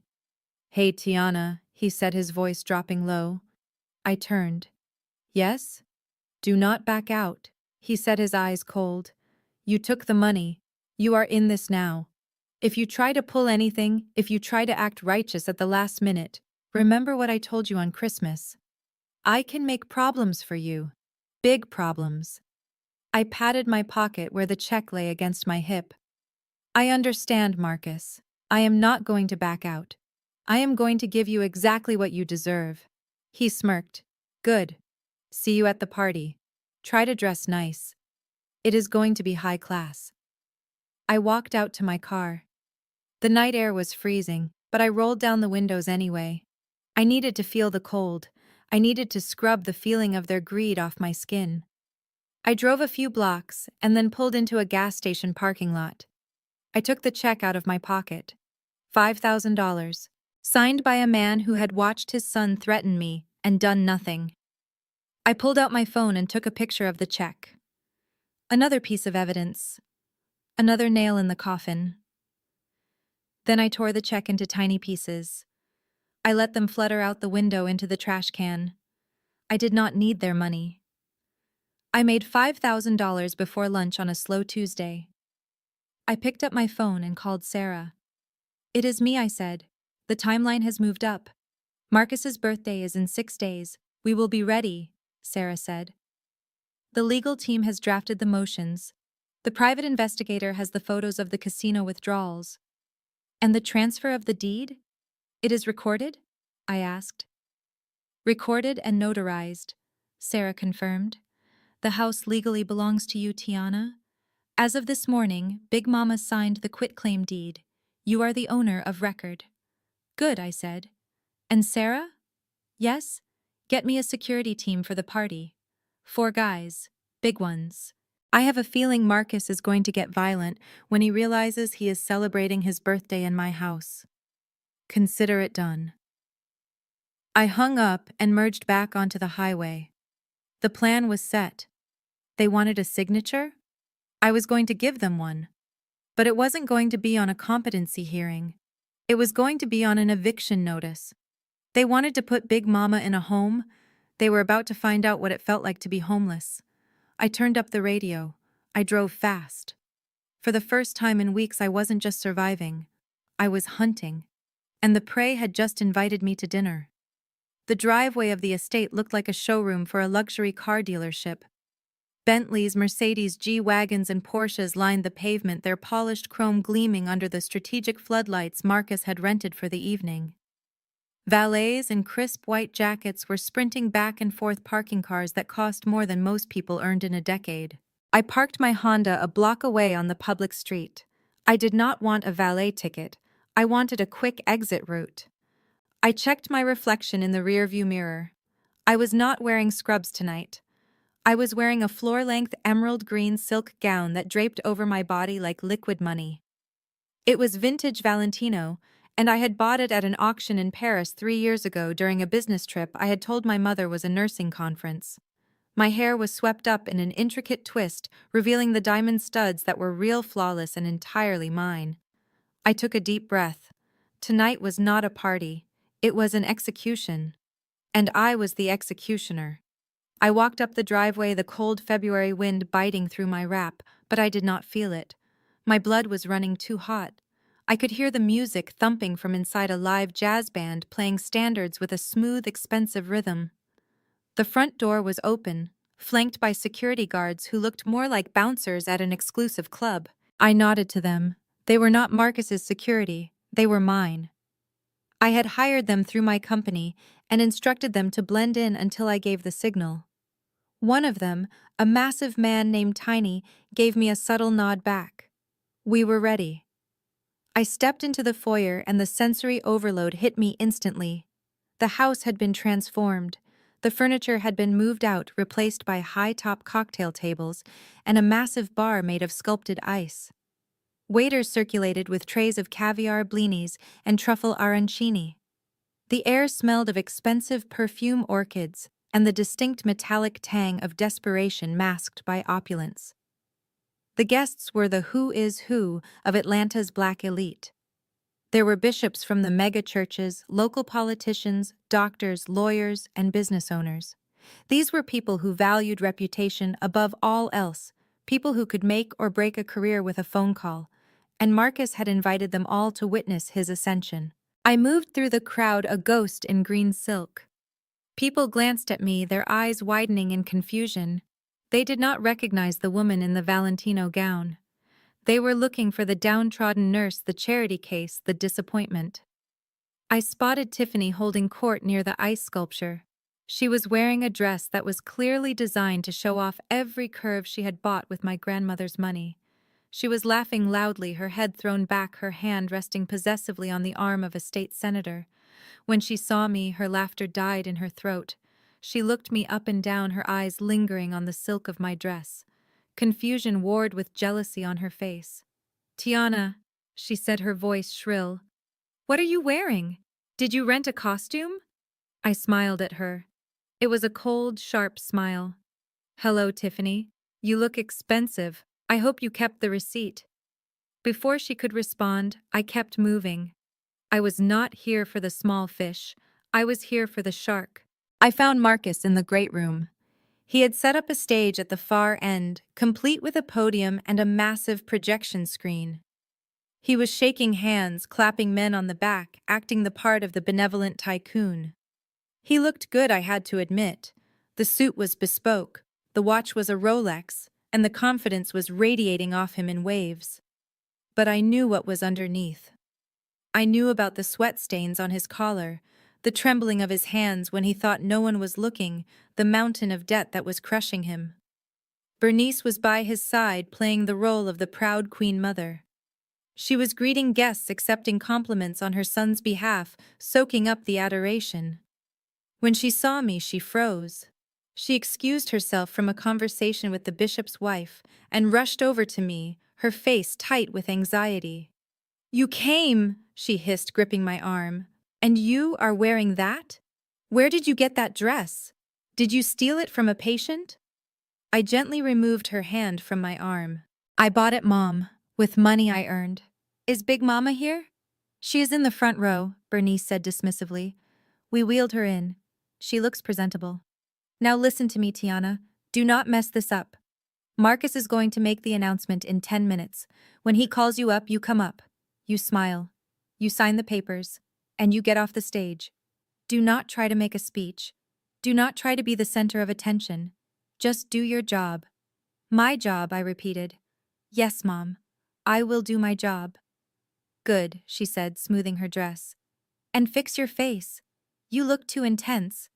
You are supposed to be the loving, concerned sister, not a vengeful spirit." She bustled away, returning to her post beside Marcus.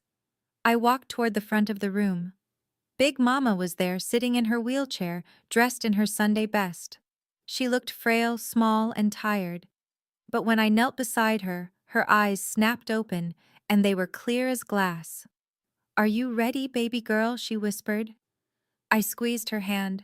"I am ready, Big Mama." "Are you okay?" "I am tired of these wolves in my house," she said, gripping my hand with surprising strength. "Send them home, Tiana. Send them all home." The lights dimmed. The band stopped playing. A spotlight hit the stage. Marcus stepped up to the podium, a microphone in his hand. The room went silent. "Thank you everyone for coming," he boomed, his voice amplified and rich. "Tonight is not just a celebration of my birthday. It is a celebration of the future." He paused, letting the applause wash over him. "For years, the Wilson family has been a pillar of this community," he continued. "My father Franklin and my mother Bernice built a legacy of service, and my grandmother Hattie Wilson built a foundation of wealth and property. But legacies have to evolve. They have to grow. And tonight I am proud to announce the next chapter of the Wilson dynasty." He pressed a button on a remote. The projection screen behind him lit up. An architectural rendering appeared. It showed a massive, gleaming high-rise complex made of glass and steel. It was modern, imposing, and completely out of place in our historic neighborhood. "Ladies and gentlemen," Marcus announced, his arms spread wide. "I give you Legacy Heights, a luxury mixed-use development that will bring jobs, prestige, and wealth to our community. And where will this marvel be built? Right here, on this very ground." The crowd gasped. There were murmurs of excitement and confusion. "Yes," Marcus said, riding the momentum. "We are reimagining the Wilson estate. My grandmother, bless her heart, has held on to this land for 50 years. But it is time for progress. We have secured the zoning. We have secured the investors. This project is worth $50 million. He was lying. I knew he was lying. He didn't have zoning. He didn't have investors. He had a concept drawing he paid a student $500 to make, and a desperate need to show his loan sharks that he had collateral. But there is one small piece of business we need to handle first, Marcus said, his voice dropping to a somber, respectful tone. As many of you know, my grandmother Hattie has been struggling with her health. Her mind is not what it used to be. It breaks my heart to say it, but she requires professional care that we simply cannot provide here at home. He looked down at Big Mama sitting in her wheelchair. He managed to squeeze out a single fake tear. We have made the difficult decision as a family to move her to a facility where she can get the 24-hour support she needs. It is what she would have wanted if she were still herself. And to ensure that her assets are protected and used to build this legacy, we are transferring guardianship of her estate to my mother Bernice and myself. The crowd murmured sympathetically. Poor Marcus. Such a heavy burden. Such a good grandson. To make this official, Marcus said, brightening up, we need to finalize the medical evaluation. And lucky for us, we have a medical professional in the family, my sister Tiana. The spotlight swung around, blinding me. Tiana. Come on up here, Marcus called out, beckoning me with his hand. Come help us do the right thing for Big Mama. This was it. The trap. He was calling me up to sign the competency papers in front of 200 witnesses. If I refused, I would look like a monster who wanted to keep her grandmother from getting care. If I signed, I was signing away her freedom and her home. I stood up. The green silk of my dress rustled softly. I walked toward the stage. The clicking of my heels on the hardwood floor echoed in the silence. I could feel the eyes of the room on me. I could feel Bernice's gaze boring into the side of my head. I walked up the stairs to the stage. Marcus smiled at me, but his eyes were cold and dead. He held out a pen and a clipboard. Here you go, sis, he said, his voice amplified by the mic so everyone could hear. Just sign on the line that says you certify she is in need of memory care. Then we can get back to the party. I took the clipboard. I looked at the document. It was exactly what I expected. A declaration of incompetence. A transfer of power of attorney. It was a death sentence disguised as a legal form. I looked at Marcus. I looked at Bernice standing in the front row, nodding encouragingly, mouthing the words, "Do it." I stepped up to the podium. I leaned into the microphone. Marcus says Big Mama is sick, I said, my voice steady, ringing out over the speakers. He says she is confused. He says she does not know what she is doing. I paused. The room was deadly silent. But I have a question, Marcus. If she is so confused, why did she transfer the deed to this house to me 3 days ago? The silence in the room shattered. A collective gasp ripped through the crowd. Marcus's smile fell off his face like it had been slapped away. What? He whispered away from the mic. What did you say? I did not answer him. I reached into my clutch. I did not pull out a pen. I pulled out my iPad. I have a gift for you, Marcus, I said into the microphone. It is a little more special than a signature. I plugged the iPad into the HDMI cable on the podium. I tapped the screen. The architectural rendering of Legacy Heights disappeared. In its place, a video began to play. It was grainy black and white security footage. It was from the camera I had installed in the study 2 months ago. The camera Marcus did not know about. The image on the massive screen showed Marcus pacing in the study holding a phone to his ear. His voice boomed through the speakers loud and clear. I know, look. I told you I would have it. Marcus's recorded voice hissed. Stop threatening me. You do not know who you are dealing with. The crowd watched, mesmerized. No, do not come here. Marcus on the screen continued. The deal is practically done. The old lady is losing it. She is senile. Mom and I have the paperwork ready. We are going to get power of attorney. We are putting her in the facility next week. Once she is out of the way, we are selling the house. This place is worth $2 million easy. I will have your money. On the screen, Marcus took a drink. Yeah. Bernice has been working on her for months, switching her meds, making her confused. She trusts Tiana, that is the problem. That is why we tried to keep Tiana away tonight. But she showed up. It does not matter. Tiana is a nurse. She is stupid. We will use her. The video cut to another clip. This one was from the hallway. It showed Marcus slamming his hand against the wall next to my head.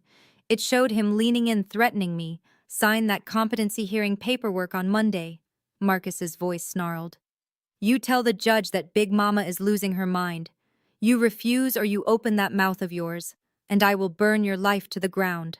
I will have Child Protective Services at your door so fast your head will spin. I will take your son. The video ended. The screen went black. For 3 seconds there was absolute silence. No one breathed. No one moved. Then the chaos began. Marcus lunged for me. You bitch!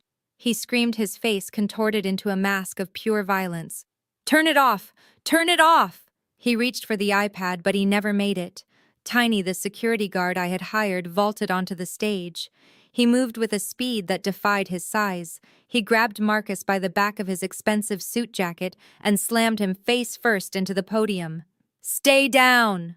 Tiny growled, twisting Marcus's arm behind his back. Bernice screamed a high, piercing sound that shattered the last remnants of her dignity. She rushed toward the stage but was blocked by another guard. I looked out at the crowd. They were on their feet, phones out recording everything. The bishop looked horrified. Tiffany was standing frozen, her face pale as a sheet. I leaned into the microphone one last time. Happy birthday, Marcus, I said. Then I gestured to the back of the room. The double doors opened. 4 police officers walked in. They were not smiling. They were not there for the party. They walked straight toward the stage cuffs already out. I unplugged my iPad. I walked down the stairs. I walked past my mother, who was now sobbing hysterically, not for her mother, but for her reputation. I walked over to Big Mama. She looked up at me and she smiled. Did you get him? She asked. I got him. Big Mama, I said. I got them all. The chaos in the room was a living, breathing thing, but I stood at the center of it, completely still. My security guard Tiny had Marcus pinned against the podium, his arm twisted at an angle that had to be painful, but my brother was too full of adrenaline and rage to feel it yet. He was thrashing like a wild animal, spitting curses, his face pressed against the wood of the stage, while the elite of Atlanta watched in horrified fascination. I looked down at him. For 32 years I had been afraid of him. I had been afraid of his temper, his entitlement, the way our parents let him walk on water while I drowned. But looking at him now, flattened and helpless, I realized I was not looking at a monster. I was looking at a parasite that had finally been ripped off its host. I tapped the microphone again. The sound echoed through the cavernous room, silencing the murmurs of the crowd. I am not finished, I said calmly. My voice was steady, amplified, filling every corner of the room. Marcus wanted to show you the future tonight. He wanted to show you legacy heights. But you cannot build a future on a foundation of lies. And you certainly cannot build it with stolen money. I swiped the screen on my iPad. The video of Marcus threatening me vanished. In its place, a spreadsheet appeared. It was high-resolution, crisp, and clear. It was a bank statement. But not just any bank statement. It was the transaction history for Big Mama's private retirement trust, the one that was supposed to be untouchable, the one meant for her end-of-life care. Bernice gasped from the front row. She covered her mouth with both hands, her eyes bulging. She knew what was coming. She tried to stand up to rush the stage, but her knees gave out and she collapsed back into her chair. Let us talk about funding, I said, pointing to the screen. Marcus claims he has investors. He claims he has capital. But this document tells a different story. This is the ledger for Hattie Wilson's personal trust. You will notice a series of withdrawals starting 6 months ago. I zoomed in on the image. The numbers were red and damning. August 15th. $15,000. Memo line listed as home repairs. I looked out at the crowd. There were no repairs done to this house in August. I checked the contractor logs. That money went to a shell company registered to Marcus Wilson. The crowd murmured. I could hear the whispers starting, the judgment forming. September 1st, I continued scrolling down. $20,000. Medical expenses. Big Mama has full coverage insurance. She has zero out-of-pocket costs. So where did this money go? I swiped again. A new image appeared. It was a receipt. A receipt from a plastic surgery clinic in Buckhead. It went to a facelift and a tummy tuck for Bernice Wilson, I said, my voice cutting through the air like a scalpel. The room erupted. People turned to look at Bernice, who was now sobbing into her hands trying to hide her face. The bishop who had praised her testimony just weeks ago looked at her with a mixture of pity and disgust. The women from the church auxiliary, the ones she tried so hard to impress, were shaking their heads, whispering behind their fans. "You stole from your own mother to fix your face?" I asked, looking directly at her. "You let your son drain her accounts to pay his gambling debts, and you took your cut to buy vanity? And then you had the audacity to call me selfish because I would not give you $5,000? Bernice looked up, her mascara running down her cheeks in black rivulets. "We needed to keep up appearances," she wailed, her voice thin and hysterical. "You do not understand the pressure, Tiana. We have a reputation to maintain." "A reputation," I repeated.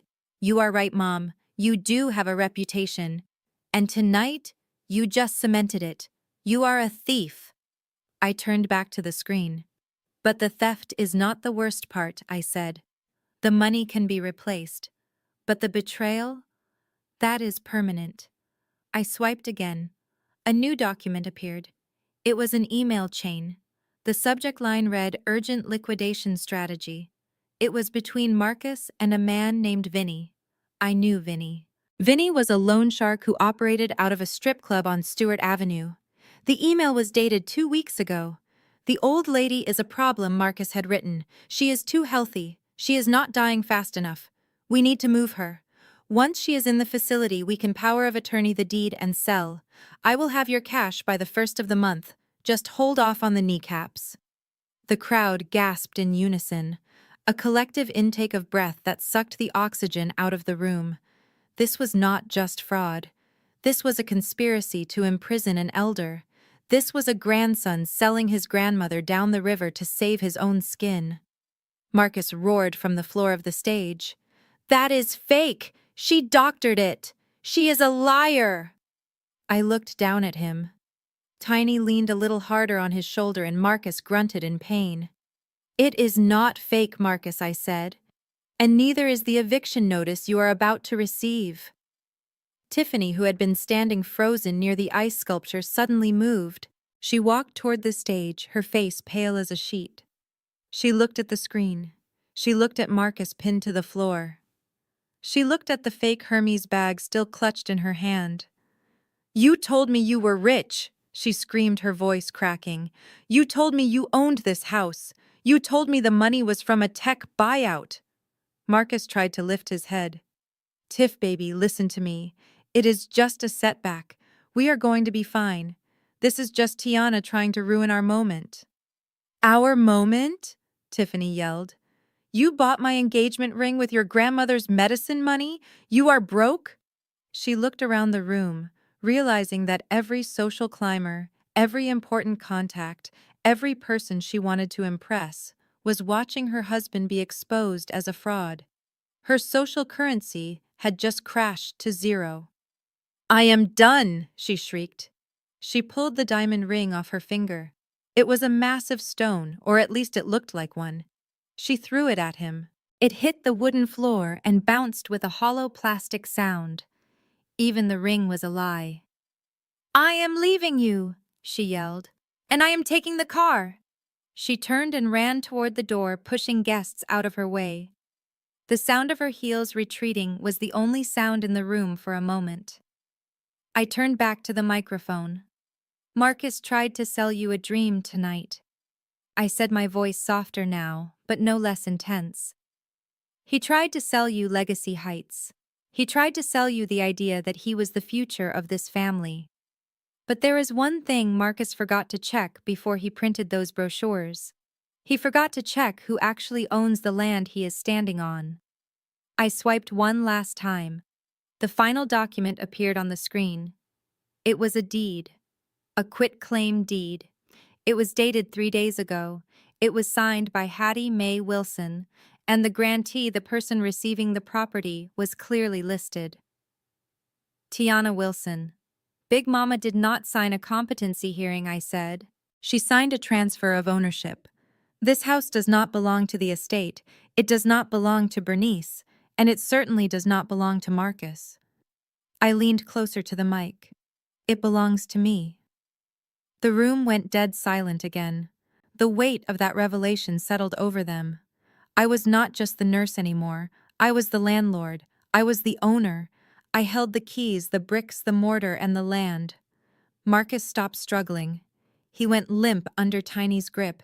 He stared at the screen, his eyes wide and unseeing. He realized finally that the game was over. He realized that while he was playing checkers, I had been playing chess. I looked at Big Mama in the front row. She was smiling. It was a small, tired smile, but it was full of pride. She nodded at me. I looked at the crowd. I am sorry to end the party early, I said, but I have a strict policy against trespassing. And as of this moment, anyone not explicitly invited by the owner is trespassing. I looked down at Marcus. That includes you, brother. Marcus looked up at me. His face was a mask of hatred and despair. You cannot do this, he spat. This is my home. I grew up here. You grew up here. I agreed. But you never grew up. You stole. You lied. You threatened my son. You threatened my career. You tried to lock away the woman who raised you. You lost your right to call this home a long time ago. I gestured to the security team. Get him out of here, I ordered. Tiny hauled Marcus to his feet. Marcus stumbled, his expensive suit rumpled and stained. He tried to shake Tiny off, but the guard's grip was iron. Mom, Marcus shouted, looking at Bernice. Mom, do something. Tell her she cannot do this. Bernice looked up. Her face was ruined by mascara and tears. She looked at Marcus, then she looked at me. She looked at the deed on the screen. She looked at the faces of the community judging her. She did not say a word. She turned her head away. Marcus screamed a raw animal sound of betrayal. You are all traitors! I am the king! I am the legacy! Tiny and the other guards dragged him toward the door. His feet dragged on the floor, his shouts echoing off the high ceilings until the heavy doors slammed shut behind him, cutting off his noise. The silence that followed was heavy.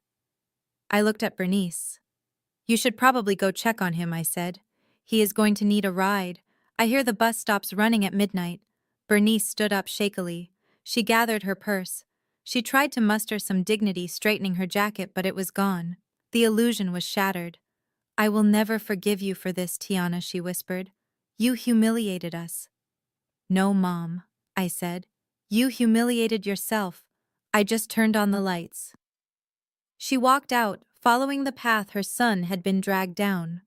She walked past her friends, past her pastor, past the people she had spent a lifetime trying to impress. And not one of them made eye contact with her. I was left on the stage alone. The screen behind me still glowed with the proof of my ownership. Dr. Gregory, the dean of the medical school, stood up slowly. He started to clap. It was a slow, rhythmic applause. Then Professor Howard joined in. Then the bishop. Soon the whole room was applauding. They were not applauding for a party. They were applauding for justice. They were applauding for the truth. I walked down the stairs. I went to Big Mama. I knelt beside her wheelchair. We did it, I whispered. She stroked my hair. You did it, baby girl. You saved us. I stood up and signaled the waitstaff. Clear the room, I said. The party is over. As the guests filed out whispering and shaking their heads, I walked to the window. I saw the flashing lights of a police cruiser pulling up to the curb outside. They were not there for a noise complaint. Sarah had timed it perfectly. Marcus was outside on the sidewalk screaming at the sky, and the police were walking toward him, cuffs in hand. I watched as they read him his rights. I watched as they pushed him into the back of the car. I watched as the red and blue lights painted the snow in violent colors. I turned away from the window. I looked at my house, my walls, my floor. It was quiet now. The jazz band was packing up. The caterers were clearing the food. For the first time in my life, the air in this house didn't smell like lies. It smelled like freedom. and it smelled like victory. The silence in the ballroom was shattered by the heavy thud of the double doors swinging open again, but this time it was not a caterer or a late guest. A tall man in a charcoal gray suit walked in with the kind of stride that commanded immediate attention. He was followed closely by 4 uniformed police officers and 2 plainclothes detectives. The man was Mr. Sterling, my attorney, and he looked like a shark smelling blood in the water. He scanned the room, his eyes locking onto the stage where Marcus was still pinned by my security team. Mr. Sterling did not smile. He simply nodded to the detectives and pointed a finger directly at my brother. The crowd parted like the Red Sea as the officers marched toward the stage. I watched the color drain from Marcus's face. He stopped struggling against Tiny the security guard. The arrogance that had fueled him all night, the bluster about $5 million deals and Silicon Valley investors, it all evaporated in an instant, leaving behind a terrified child who had finally been caught with his hand in the jar. "Officers," Mr. Sterling said, his voice cutting through the tension like a knife. "That is the individual named in the warrant. Marcus Wilson." One of the detectives stepped onto the stage. He was a big man with a weary face, and he looked at Marcus with the kind of boredom reserved for criminals who think they are smarter than the system. "Marcus Wilson," he said, pulling a pair of handcuffs from his belt. "You are under arrest." "For what?" Marcus shrieked, his voice cracking. "This is a misunderstanding. This is a family dispute. My sister is crazy. She is trying to frame me. You cannot arrest me at my own birthday party." "Do you know who I am?" The detective ignored him, spinning him around and snapping the cuffs onto his wrists. The sound of the metal ratcheting shut was loud in the quiet room. "We know exactly who you are," the detective said. "You are under arrest for 18 counts of wire fraud, 12 counts of identity theft, and 1 count of first-degree forgery involving the mortgage deed of this property. We also have a federal warrant regarding the misappropriation of funds from the Hattie Wilson Trust. You have the right to remain silent, and I strongly suggest you use it." Bernice let out a wail that sounded like a wounded animal. She scrambled up from her chair, her heels slipping on the polished floor. "No, you cannot take him. He is a businessman. He is a pillar of the community. This is a mistake. Tell them, Franklin. Tell them who we are." My father Franklin stood up, but he did not move toward the police. He looked at his son in handcuffs. He looked at the evidence still frozen on the huge screen behind the stage. The bank statements, the emails to the loan shark, the video of Marcus threatening me. Franklin looked at me, and I saw the fight go out of him. He sat back down and put his head in his hands. "He is not a businessman, Bernice," I said, my voice amplified by the microphone I was still holding. "He is a criminal. And you helped him." Bernice turned on me, her eyes wild. "You did this. You called them. You demon, you are destroying your own brother over money. I am destroying him over the truth," I corrected her. "And do not get too comfortable, Mom. Mr. Sterling has a file on you too. The plastic surgery paid for with Big Mama's medicine money. The complicity in the fraud. The police will be wanting to talk to you very soon." Bernice froze, her hand going to her throat. She looked at the police, but they were focused on Marcus, who was now being hauled to his feet. Wait, a second," Tiffany's voice rang out, shrill and panicked. She pushed her way to the front of the stage. She was trembling, but it was not from fear for her husband, it was fear for herself. She looked at Marcus with a mixture of disgust and horror. "Is it true?" she demanded, pointing a manicured finger at him. "Did you steal the money? Is the deal fake? Is all of this fake?" Marcus looked at her, desperation in his eyes. "Baby, do not listen to her. It is just a legal thing. I can fix it. I just need to make a few calls. We are going to be fine. The investors are real."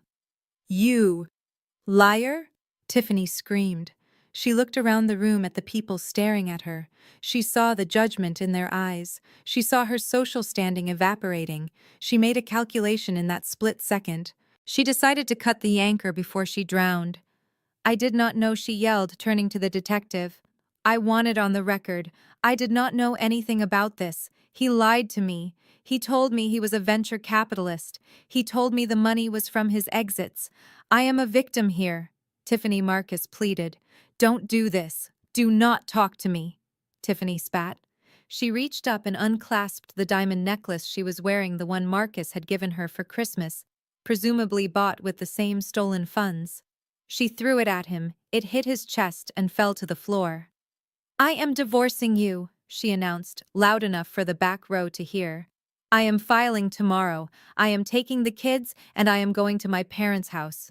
You are a fraud, Marcus. A broke, pathetic fraud. She turned to me. Her eyes were hard, but there was a pleading quality to them now.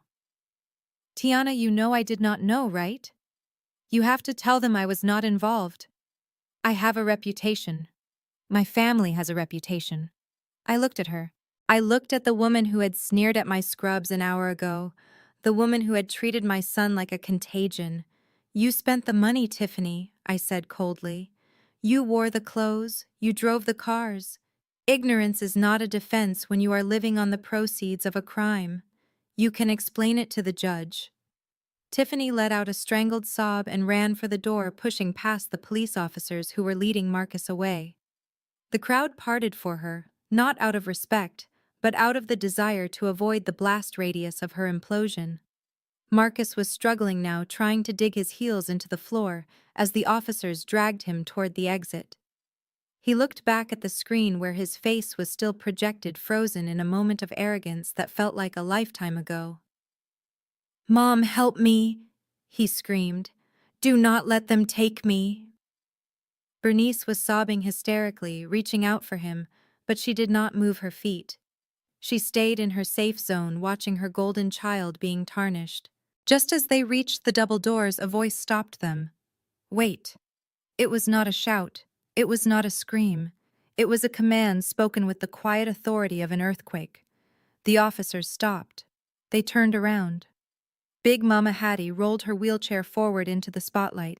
She had been sitting quietly through the entire confrontation, watching the destruction of her family with eyes that had seen 80 years of hardship and triumph. She looked at Marcus. She looked at Bernice. Then she looked at me. She lifted her hand and beckoned for the microphone. I walked down the stairs and handed it to her. Her hand was steady. She looked at Marcus, who was now weeping openly. The fight gone out of him. You thought I was weak, she said, her voice filling the room, magnified by the speakers. You thought because my legs do not work like they used to, that my mind was broken too. You thought you could lock me away in the dark and steal the light I built for this family. She paused, letting the weight of her words settle on him. I built this house with my own 2 hands, she continued. I scrubbed floors. I cooked in kitchens. I saved every penny while your grandfather worked himself into an early grave so that you could have a head start. And this is how you repay us? By stealing? By lying? By threatening the only one of you who has an ounce of integrity? She gestured to me. Tiana did not want to do this, she said. Tiana wanted to love you. She wanted to be your sister. But you pushed her. You pushed her until she had no choice but to push back. And you forgot the most important lesson I ever taught you, Marcus. Marcus sniffled, his head hanging low. What, Grandma? Never underestimate the person who is cleaning up your mess, Big Mama said. You saw a nurse. You saw a servant. You did not see the queen standing right in front of you. You thought you were the head of this family because you are a man? Because you wear a suit? Tiana is the head of this family because she has a spine. She looked at the police officers. Take him away, she said. He is not my grandson anymore. He is a thief. And he is trespassing in my granddaughter's house. The officers nodded and resumed their march. Marcus did not scream this time. He slumped his head, bowed, defeated by the judgment of the only person whose opinion had ever truly mattered to him. The door slammed shut behind him, leaving a ringing silence in his wake. Big Mama handed the microphone back to me. She looked tired. The energy that had sustained her through the confrontation was fading. Bernice stood up, wiping her face, trying to salvage some shred of dignity. Mama, she said, her voice trembling. We need to talk. We need to figure out how to handle the press. We need to call the lawyer.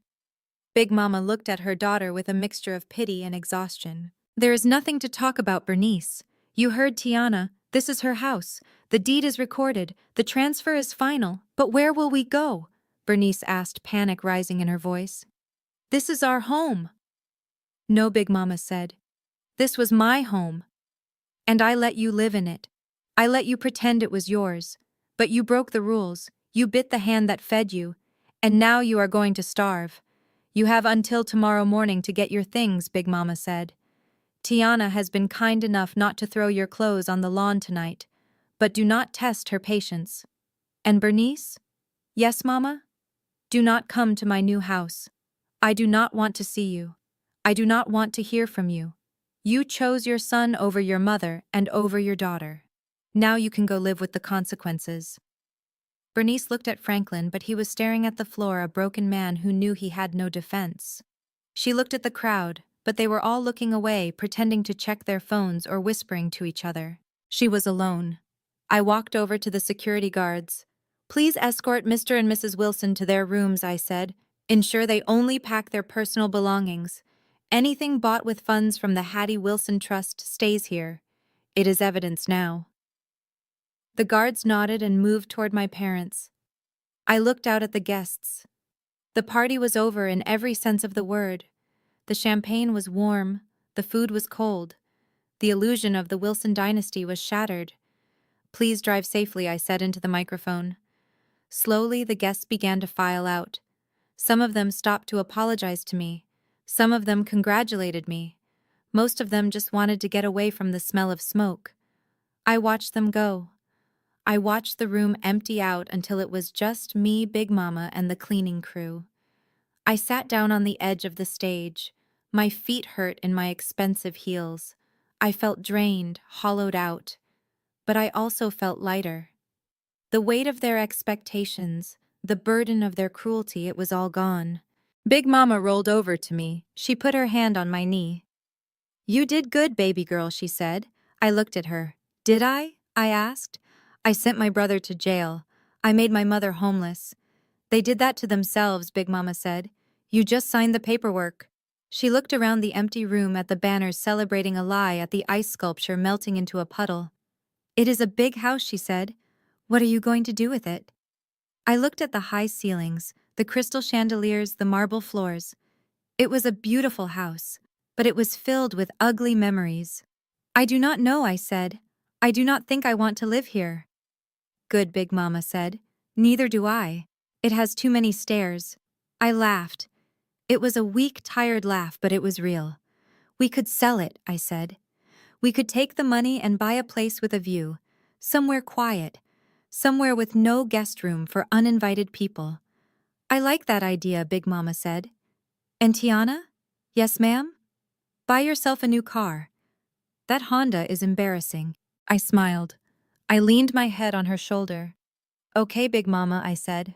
I will buy a new car. We sat there in the silence of the empty mansion, two women who had survived the fire. The war was over, and we had won. The morning sun hit the marble floors of the foyer, illuminating the dust motes dancing in the air where the ice sculpture had stood just hours before. The house was quiet now, devoid of the jazz band, the clinking glasses, and the hollow laughter of people who only loved you for what you could give them. I stood at the bottom of the grand staircase, holding a cup of coffee black, just the way Big Mama liked it. I watched as my parents descended the stairs for the last time. They were dragging their suitcases behind them, the wheels clicking rhythmically against the steps, a sound that echoed like a ticking clock counting down the seconds of their tenure in this kingdom. Bernice looked like a ghost of the woman who had held court the night before. Her face was scrubbed clean of makeup, revealing the gray pallor of stress and defeat. Her designer dress was replaced by a simple tracksuit, and her hair, usually coiffed to perfection, was pulled back in a messy bun. Franklin trailed behind her, carrying two garment bags over his shoulder, looking bent and broken, his eyes fixed on his shoes. They reached the bottom of the stairs and stopped when they saw me. I did not move. I did not offer to help with their bags. I simply took a sip of my coffee and waited. Is this really necessary? Tiana Bernice asked, her voice raspy from crying. Kicking us out like dogs? We have nowhere to go. The condo in Buckhead fell through because Marcus used the deposit money for his business expenses. We have to go to a motel. I looked at her over the rim of my mug. I remembered the cold wind on my face on Christmas Eve. I remembered Leo's small hand trembling in mine. I remembered the $50 bill fluttering to the welcome mat. You said there was no room, Mom. I said, my voice calm and devoid of pity. You told me the house was full. You told me my son and I did not fit the aesthetic. Well, I checked the deed. I checked the square footage. And you were right. There is no room. Not for thieves, not for liars, and certainly not for people who would sell their own mother for a luxury car. Franklin dropped the garment bags. They hit the floor with a heavy thud. Tiana, please, he said. We made mistakes. Terrible mistakes. But we are your parents. You cannot just throw us away. We are old. We do not have savings. Marcus took everything. He did not take it, I corrected him. You gave it to him. You handed him the keys to the kingdom because he was the son you wanted and I was just the daughter you settled for. You watched him threaten me. You watched him plan to lock Big Mama away. And you did nothing. Silence is an action, Dad. And now you have to live with the noise of it. Bernice dropped her suitcase and fell to her knees. It was a theatrical gesture, one she had probably practiced in the mirror, but there was a jagged edge of real terror in it now. She crawled toward me, reaching for the hem of my jeans. It was him, she sobbed. It was all Marcus. He manipulated us. He told us it was the only way to save the family. I never wanted to hurt Big Mama. I never wanted to hurt you. I was scared, Tiana. He said we would lose everything. Please, baby girl, please forgive me. I am your mother. I carried you. Do not do this. I looked down at her. I looked at the woman who had ripped up my scholarship letter, the woman who had sneered at my scrubs, the woman who had told me I was a disappointment because I chose to save lives instead of chasing status. I stepped back out of her reach. You are right, I said. You are my mother. And that is the only reason I am not pressing charges against you along with Marcus. That is the only reason you are walking out of here instead of riding in the back of a police car. But do not lie to me. Marcus did not manipulate you. You were partners. You wanted the lifestyle. You wanted the praise. You wanted the golden child to shine so bright that he blinded everyone to your failures. I leaned down so our faces were level. You picked your horse, Mom, I whispered. You bet everything on Marcus. You bet your home, your mother's health, and your relationship with me. And you lost. So now you get to go where he goes. You can visit him on Sundays. I hear the visitation room at the county jail is very spacious.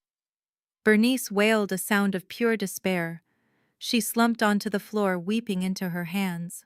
Franklin tried to pull her up, but she was dead weight. Get up, Bernice, he snapped, his patience finally snapping under the weight of his own shame. Have some dignity. Tiny, the head of my security team, stepped out from the living room. He did not say a word. He just stood there, arms crossed, a silent reminder that their time was up. Franklin hauled Bernice to her feet. She leaned against him, sobbing brokenly. They picked up their bags. They walked to the door. Bernice paused with her hand on the knob. She looked back at the house, at the chandeliers she loved, at the life she had stolen. Then she looked at me. I hope you are happy, she spat, the venom returning to her voice now that the begging had failed. I hope you are happy alone in this big house with your spite. I smiled. It was the first time I had smiled in that house in years. I am not alone, Mom, I said. I have my son. I have Big Mama. And I have my peace. That is more than you ever had. They walked out. The door clicked shut. I locked the deadbolt. And just like that, the air in the house changed. The heaviness lifted. The shadows retreated. I walked into the kitchen where Big Mama was sitting at the breakfast table, drinking tea and eating a biscuit. Leo was sitting next to her, drawing a picture of a superhero who looked suspiciously like Tiny. Are they gone? Big Mama asked, not looking up from her tea. They are gone, I said, sitting down across from her. Good, she said. Now we can finally get some real food in this house. That caviar stuff tasted like salty birdshot. The next few months were a blur of renovation and restoration. I did not want to live in the museum of their greed. I wanted to make this house a home. I hired a crew to strip the wallpaper to tear up the carpets that Bernice had worried so much about. We painted the walls warm colors, yellows and terracottas and soft blues. We opened the curtains that had been drawn for years, letting the sunlight flood into corners that had only known darkness. I gave Leo the master suite. The room that Marcus had claimed for his luggage became a playroom filled with Legos and books and easels for painting. Leo walked through the halls with his head held high, no longer afraid of touching something expensive, no longer afraid of being in the way. He laughed loud and often, and the sound of it healed the cracks in the foundation better than any contractor could. Big Mama flourished. Without the stress of Bernice's gaslighting, without the constant fear of being put away, she seemed to age backwards. She started gardening again, planting roses along the front walk. She sat on the porch in the afternoons, waving at neighbors who had stopped coming by years ago, but now returned drawn by the new energy of the house. I kept my job at the hospital, but I cut my hours. I did not need the overtime anymore. I focused on my medical supply business, expanding our contracts, hiring more staff. I used the profits to start a foundation in Big Mama's name, the Hattie Wilson Nursing Scholarship. It provided full rides for young women and men from our neighborhood who wanted to enter the medical field but could not afford the tuition. At the launch party for the scholarship, Big Mama sat on the stage beaming as I handed out the first 5 checks. She took the microphone and told the crowd, "My granddaughter saves lives, and she saved mine. Never let anyone tell you that service is servitude. Service is power." One rainy Tuesday in March, I was driving to a meeting with the hospital board. I was running a little early, so I took the scenic route through downtown. I was driving my new car, a charcoal gray Mercedes G-Wagon. Big Mama had insisted. She said a boss needed a boss car. I gripped the leather steering wheel, enjoying the heated seats and the smooth power of the engine. I turned onto Martin Luther King Jr. Boulevard, passing the bus terminal. The rain was coming down in sheets, a cold gray deluge that turned the city into a watercolor painting. Traffic slowed to a crawl, I tapped my fingers on the wheel, listening to jazz on the premium sound system. I looked out the window to my right.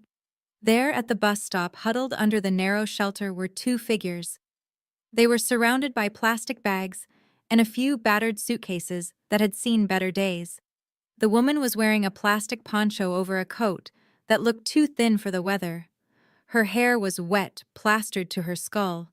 She was arguing with the man, gesturing wildly at a bus schedule that was peeling off the wall. The man was sitting on his suitcase, his head in his hands, ignoring her. I squinted through the rain. It was Bernice and Franklin. They looked small. They looked old. They looked exactly like what they were, people who had gambled everything on a lie and lost. They were waiting for the city bus, probably heading to the motel on the outskirts of town where I heard they were staying. Marcus was in county jail awaiting trial, unable to make bail. They were alone. For a moment, my foot hovered over the brake. I thought about stopping. I thought about rolling down the window. I thought about offering them a ride, or maybe just handing them an umbrella. It would be the Christian thing to do. It would be the high road. But then I remembered the airport.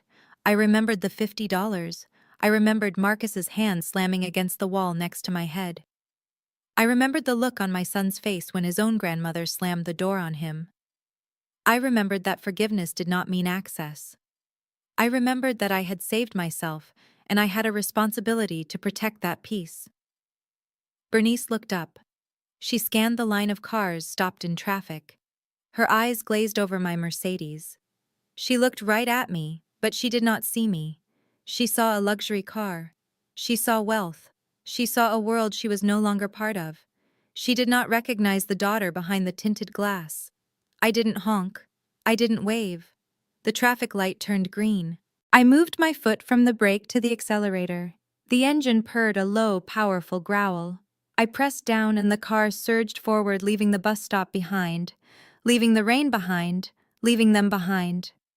I drove toward the hospital, toward my business, toward my son, toward my future. I checked my rearview mirror one last time. The figures at the bus stop were shrinking, becoming small gray dots in the distance, until they disappeared, completely swallowed by the rain and the city. I turned up the music. I took a deep breath. And I kept driving. The most profound lesson from Tiana's journey is that your worth is never defined by those who lack the capacity to see it, even if they are your own family.